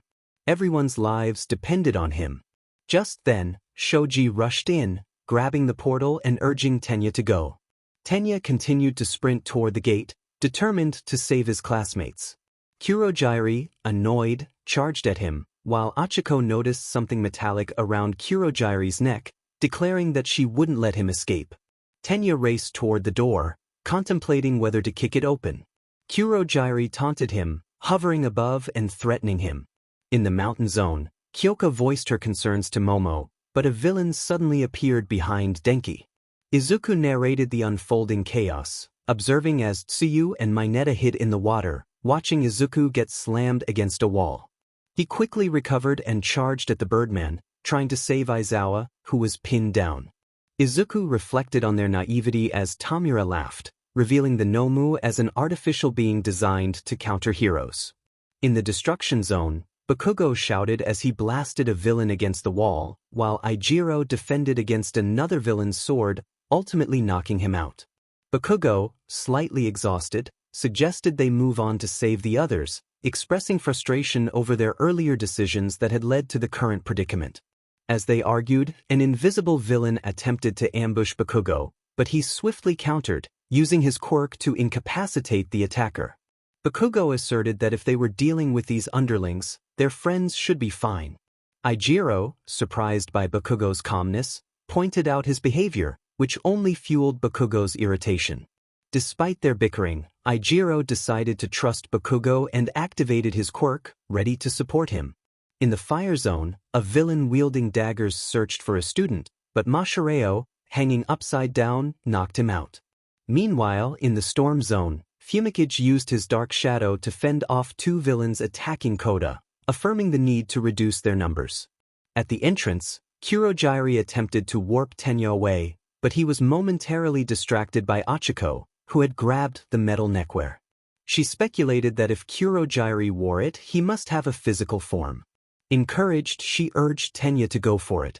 As Tenya forced the door open, 𝐒𝐮𝐲𝐬 charged at him, but Zero intervened with his tape, allowing Tenya to escape. With newfound determination, Tenya activated his engine boost and sprinted toward UA's main building, aware that 𝐒𝐮𝐲𝐬 was watching him closely. Meanwhile, Izuku struggled against the Nomu, which had broken Aizawa's arm. Tamura taunted Aizawa, claiming that erasing quirks was futile against overwhelming strength. Aizawa fought to use his quirk, but the Nomu's power proved too much, leaving him feeling helpless. Mineta, frightened, asked Tsuyu if they could escape, but she remained focused on the situation. 𝐒𝐮𝐲𝐬 appeared beside Tamura, who inquired about 13. 𝐒𝐮𝐲𝐬 admitted that while he had immobilized 13, he had failed to scatter all the students. Tamura, frustrated, contemplated their situation, acknowledging that defeating a dozen pro heroes was impossible. He declared it was time to retreat. Mineta, confused, asked if they were leaving, to which Tsuyu responded that it seemed so. Overjoyed, Mineta celebrated their potential rescue, but Tsuyu felt a sense of foreboding, pushing him down into the water to calm him. Before they left, Tamura decided to diminish some of his opponent's dignity. He turned to Tsuyu and suddenly appeared in front of her, declaring himself as the symbol of peace. He reached out his hand, preparing to use his quirk on her, when a bullet suddenly struck his hand, causing him to react in pain. Everyone turned to see Izuku standing, seemingly unfazed and ready for action. 𝐒𝐮𝐲𝐬 was astonished, questioning how Izuku was still on his feet. Izuku simply replied that it was a secret. Tamura, furious, commanded the Nomu to attack Izuku. As the creature charged, Izuku revealed a confusion energy item, activating it with a push. The Nomu stumbled back, appearing disoriented. Tamura demanded to know what Izuku had done, but he remained silent. Instead, Izuku brought forth a speed-up and a separation energy item, splitting himself into 8 copies, much to everyone's shock. Tamura ordered the Nomu to protect him as the copies began to fire at him and 𝐒𝐮𝐲𝐬. Meanwhile, 3 of the copies dashed toward Aizawa, Tsuyu, and Mineta, surprising them. One of the copies shouted that there was no time to talk as they had a villain to defeat. The copies returned to the plaza, shooting at the Nomu while the others watched in awe. Frustrated, Tamura commanded the Nomu to finish Izuku. Despite their efforts to stop it, Izuku was knocked back against the wall, ending his transformation. 𝗏𝗼𝐼𝐻, filled with rage, threatened to kill Izuku's friends first. Izuku, struggling to stand, declared that he would never give up and would always protect people from villains like 𝗏𝗼𝐼𝐻. His classmates watched in admiration as he stood tall, embodying the spirit of a true hero. 𝗏𝗼𝐻 ordered the Nomu to attack again, but Izuku shouted that he would protect everyone and bring back their smiles. As he spoke, his eyes glowed with an orange and light blue light, which burst forth, pushing 𝗏𝗼𝐻, Quirkless, and the Nomu back. His classmates were taken aback by this display of power. Then, something in Izuku's pocket began to glow. He reached in and pulled out a 𝗟𝗶𝐻𝗸, which revealed itself to be a new game called Mighty Brother 𝗟𝗶𝐻. 𝗟𝗃 emerged, smiling and confirming that Izuku had been right. They exchanged a fist bump, and 𝗟𝗃 entered Izuku. As Izuku's eyes glowed red and his hair blew upward, he donned the gamer driver and pressed the button on the 𝗟𝗶𝐻𝗸. He proclaimed that he would change the fate of his classmates as he swung the 𝗟𝗚 back and transformed. In his white armor form, Izuku faced 𝗏𝗼𝐻, who dismissed him with laughter and ordered the Nomu to attack. However, Izuku punched the Nomu away, shocking everyone around him. He charged in, delivering powerful punches that pushed the Nomu back. 𝗏𝗼𝐻 was bewildered by Izuku's strength, while 𝗂𝐻𝐬 remained uncertain about what was happening. Izuku declared that he would defeat the Nomu and then turn his attention to 𝗏𝗼𝐻 and 𝗂𝐻𝐬. He closed the panel and shouted his transformation phrase, activating a powerful combination. To everyone's astonishment, two 𝗟𝗚𝐻𝐬 forms stood before them, ready to face the villains together. The two 𝗟𝗚𝐻𝐬 charged at 𝗏𝗼𝐻, while 𝗏𝗼𝐻 ordered 𝗂𝐻𝐬 to stay back. The orange 𝗟𝗚𝐻𝐬 wielded the 𝗂𝐾𝐭 𝐾/, attacking 𝗏𝗼𝐻, while the blue 𝗟𝗚𝐻𝐬 engaged the Nomu. They worked seamlessly together, exchanging attacks and supporting one another. Izuku, now in his blue 𝗟𝗚𝐻𝐬 form, used the weapon to block 𝗏𝗼𝐻's advances and countered with swift slashes. As they continued their coordinated assault, Izuku pressed a button on the weapon, unleashing a powerful blast that pushed 𝗏𝗼𝐻 back. With renewed determination, Izuku and 𝗟𝗃 executed a double kick, sending 𝗏𝗼𝐻 crashing toward 𝗂𝐻𝐬. 𝗏𝗼𝐻 expressed his frustration, declaring that the Nomu should eliminate them. As the Nomu charged at Izuku and 𝗟𝗃, they prepared to face the threat head-on. The Nomu attempted to strike, but they skillfully dodged its punches. 𝗟𝗃 then slashed at the Nomu twice, evading another attack by jumping back. He pressed an orange button on his device, activating a bright orange light that took the shape of an axe. With a powerful swing, he sent the Nomu staggering backward. 𝗏𝗼𝐻, bewildered by their resilience, questioned how they were managing to defeat the Nomu. 𝗂𝐻𝐬, however, remained silent. Frustrated, 𝗏𝗼𝐻 turned to 𝗂𝐻𝐬, only to find him pinned to the ground by Bakugo, who taunted him for being caught. Bakugo then asked Izuku what took him so long. Izuku responded, urging Bakugo to keep 𝗂𝐻𝐬 restrained. Bakugo reluctantly agreed, while 𝗏𝗼𝐻, furious, charged at him but was intercepted by Izuku, who blocked his path. Villains began to swarm Bakugo, forcing him to release 𝗂𝐻𝐬. As Bakugo cursed under his breath, 𝗂𝐻𝐬 noted their disadvantage in numbers. Just then, a voice cut through the chaos, and several villains were suddenly frozen in place. Shoto appeared, declaring that the symbol of peace would not be defeated by villains like them. Izuku echoed Shoto's sentiment, emphasizing their struggle against the heroes.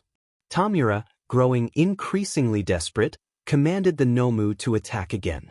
𝗟𝗃 declared that it was time to finish the fight, and Izuku agreed, preparing for their ultimate move.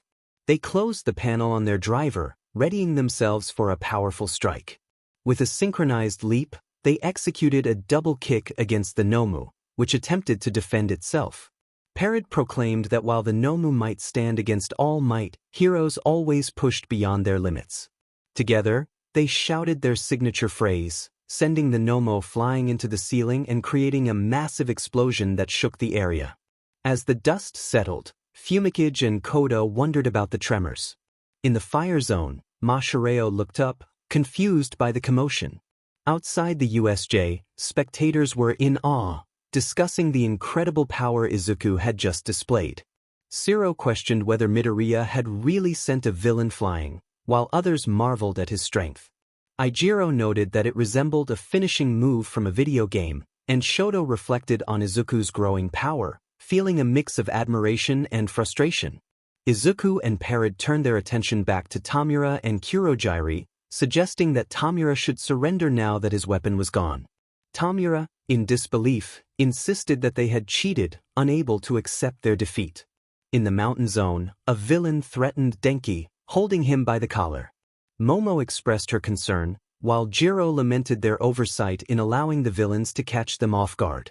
The villain, sparking with electricity, advanced toward them, prompting Momo and Jiro to comply. Back at the plaza, Izuku challenged Tamura, asking if he would give up or continue fighting. Tamura, enraged, charged at them, but 𝐼𝐼𝐸𝐸 warned Izuku just in time. As Tamura leaped toward them, a bullet was fired from a gun wielded by a cowboy-looking hero named Snipe, signaling the arrival of reinforcements.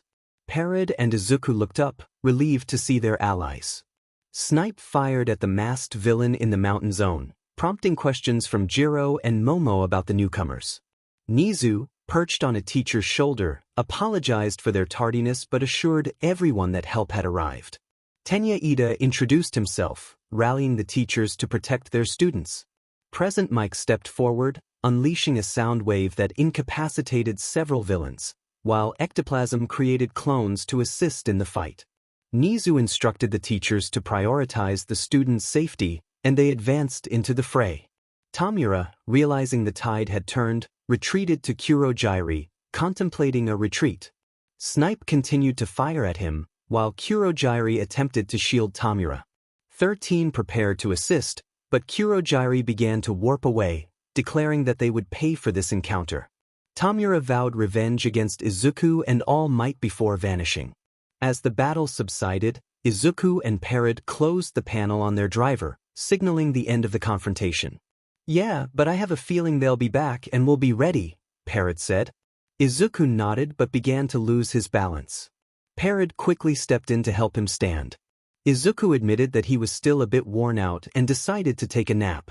𝐼𝐼𝐸𝐸 rushed over, concerned for his friend. 𝗟𝐻𝐸 reassured him that Izuku just needed some rest and asked for help. Together, they supported Izuku and walked toward the entrance. At the entrance, Snipe surveyed the scene, noting the chaos left behind. Midnight expressed disbelief that the villains had managed to escape after all the destruction they caused. Nizu, who had just been set down by Midnight, acknowledged that they had been caught off guard and emphasized the importance of ensuring all the students were safe. Snipe and Midnight nodded in agreement. Meanwhile, in a bar, 𝗟𝗏𝐽𝐸𝐸 opened a portal to let Tamura out. Tamura complained about being shot in both arms and legs, expressing frustration over their failure against the students, especially since one of them had defeated Anomu. A voice from a video monitor questioned how a child could defeat such a powerful creature. Tamura mentioned that the boy had a strange companion who could transform.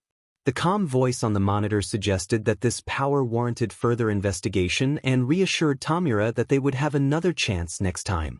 Back at the USJ, a detective was checking on the students and confirmed that everyone appeared to be unharmed.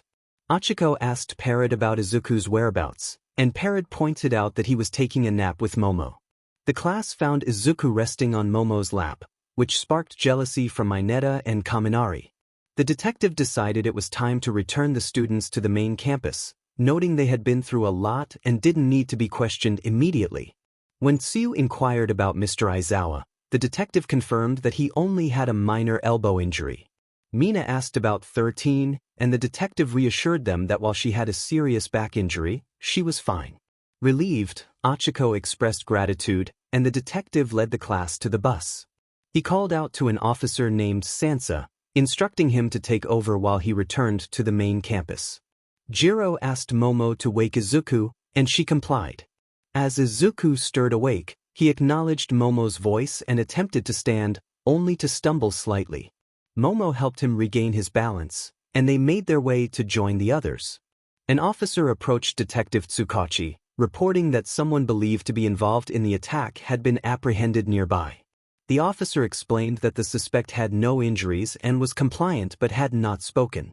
Tsukachi pondered this information when Nizu emerged from the USJ.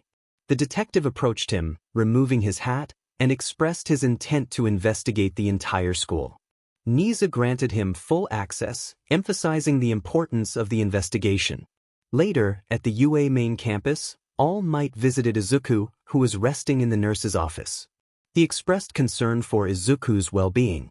Izuku reassured him that he was fine. Tsukachi entered, greeting 𝐼𝐻𝐬, who was surprised to see him there. Izuku asked if it was okay for Tsukachi to see him in this state. 𝐼𝐻𝐬 confirmed that Tsukachi was a trusted friend from the police force. Tsukachi then requested to ask Izuku some questions. Before that, 𝐼𝐻𝐬 wanted to ensure all the students were okay, along with Aizawa and 13. Tsukachi assured him that Aizawa had only a minor injury and that 13 would be fine. The students had sustained only small injuries, which relieved 𝐼𝐻𝐬. Tsukachi acknowledged that if the two heroes hadn't intervened, the students might not have made it. Izuku insisted that the students had fought bravely against the villains, demonstrating the heart of true heroes, which brought smiles to the adults as they watched him gaze at the sunset. Vlad King expressed their determination to track down the villains. Snipe captured everyone's attention by mentioning that he had shot their leader, but once he healed, he would likely attempt another attack, which was a frustrating prospect.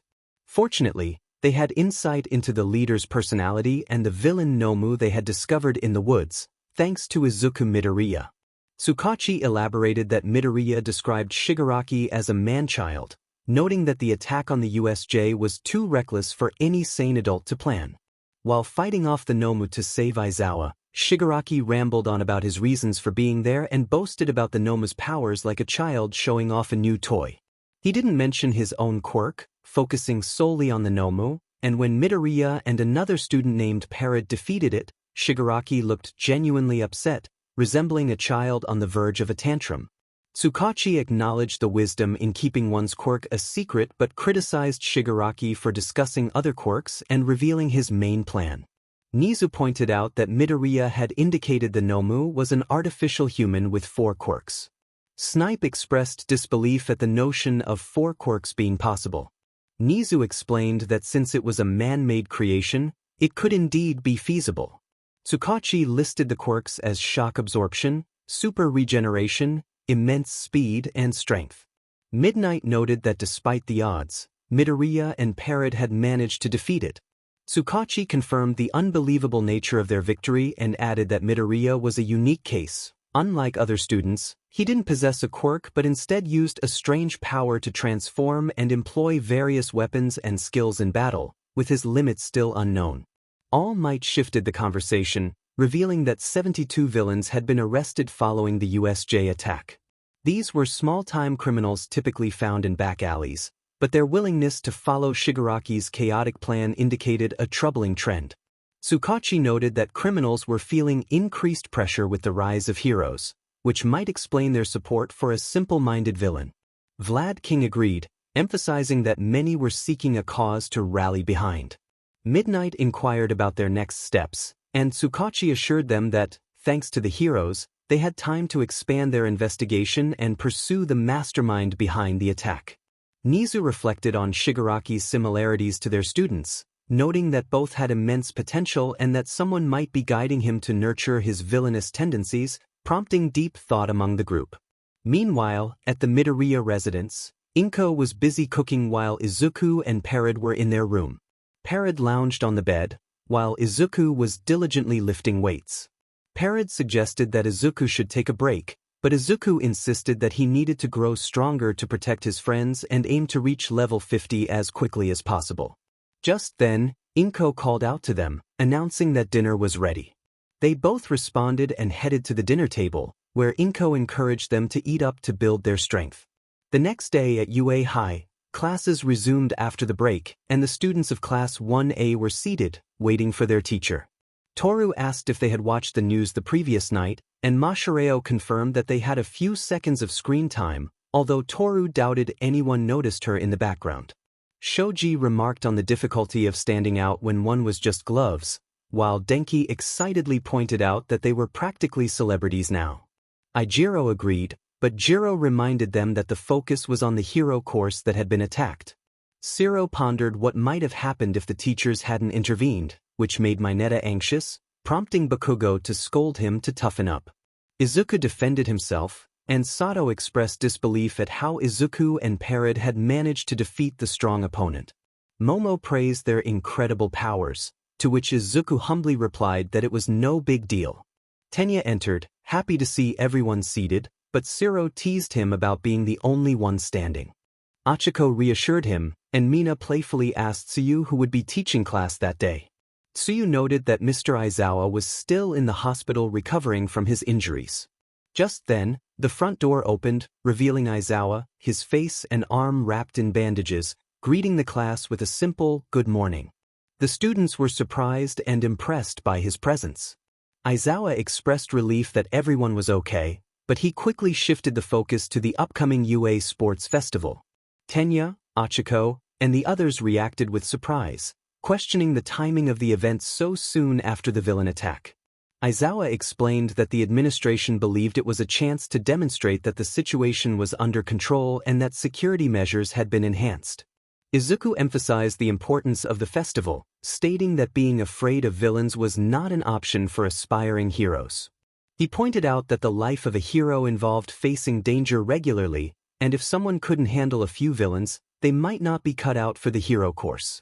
Aizawa supported this, highlighting that the sports festival was a significant opportunity for all students at UA, a chance to be scouted by top heroes. As lunchtime approached, the excitement among the students grew.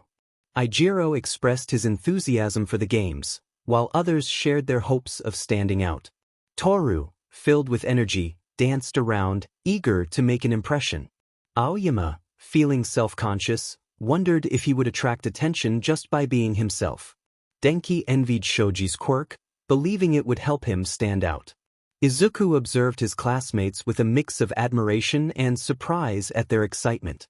Tenya reminded everyone of their goal to become heroes, and Achiko, with an unexpected intensity, declared her determination to do her best in the festival.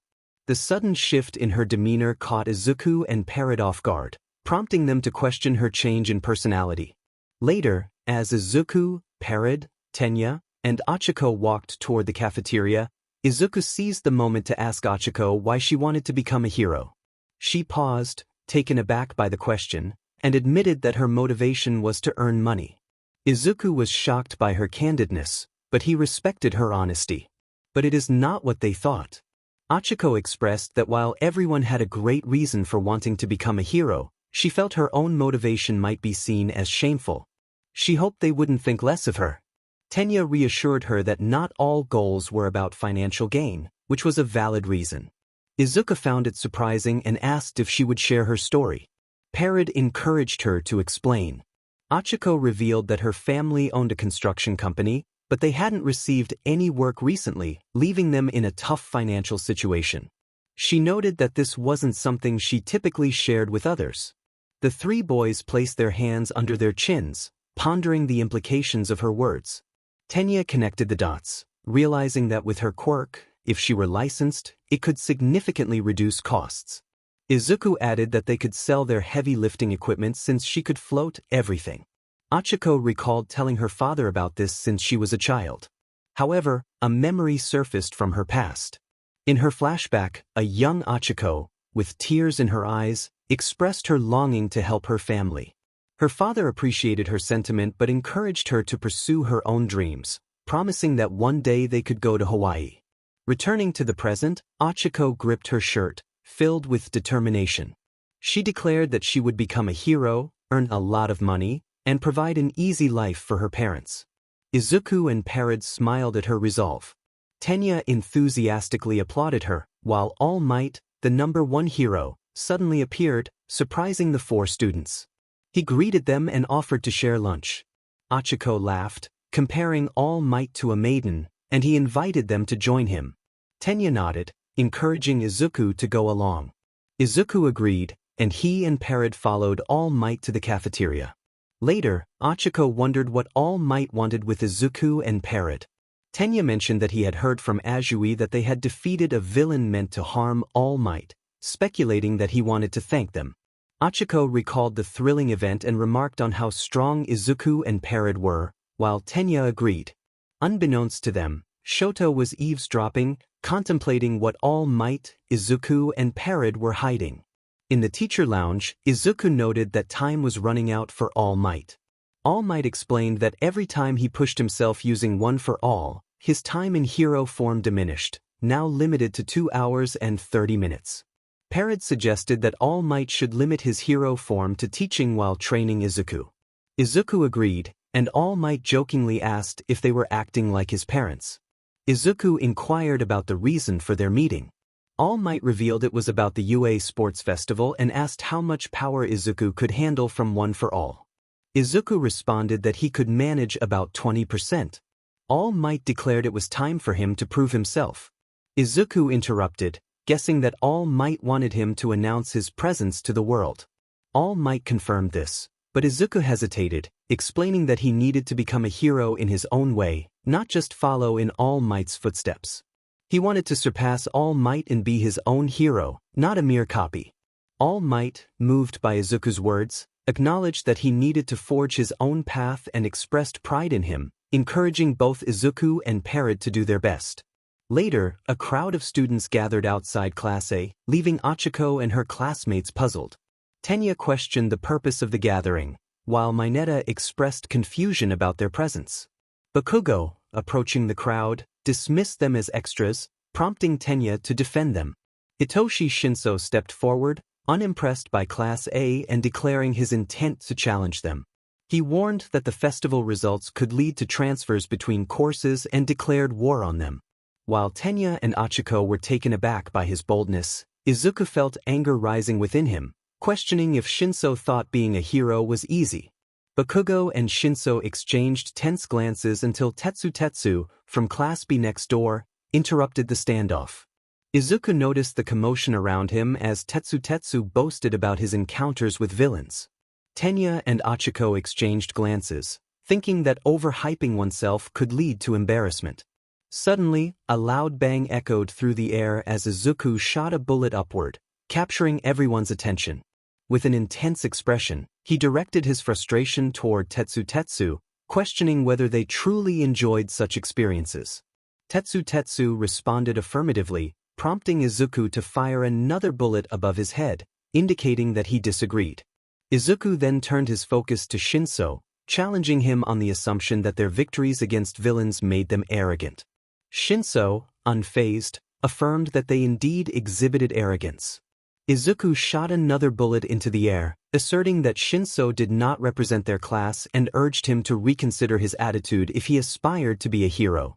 He approached Shinso, emanating a formidable presence, and emphasized the harsh realities of being a hero, including the risks involved and the importance of training beyond just relying on quirks. As they locked eyes, Shinso introduced himself, curious about Izuku's name. Izuku replied, stating that he was Izuku Midoriya, the class representative, and added that he was Quirkless.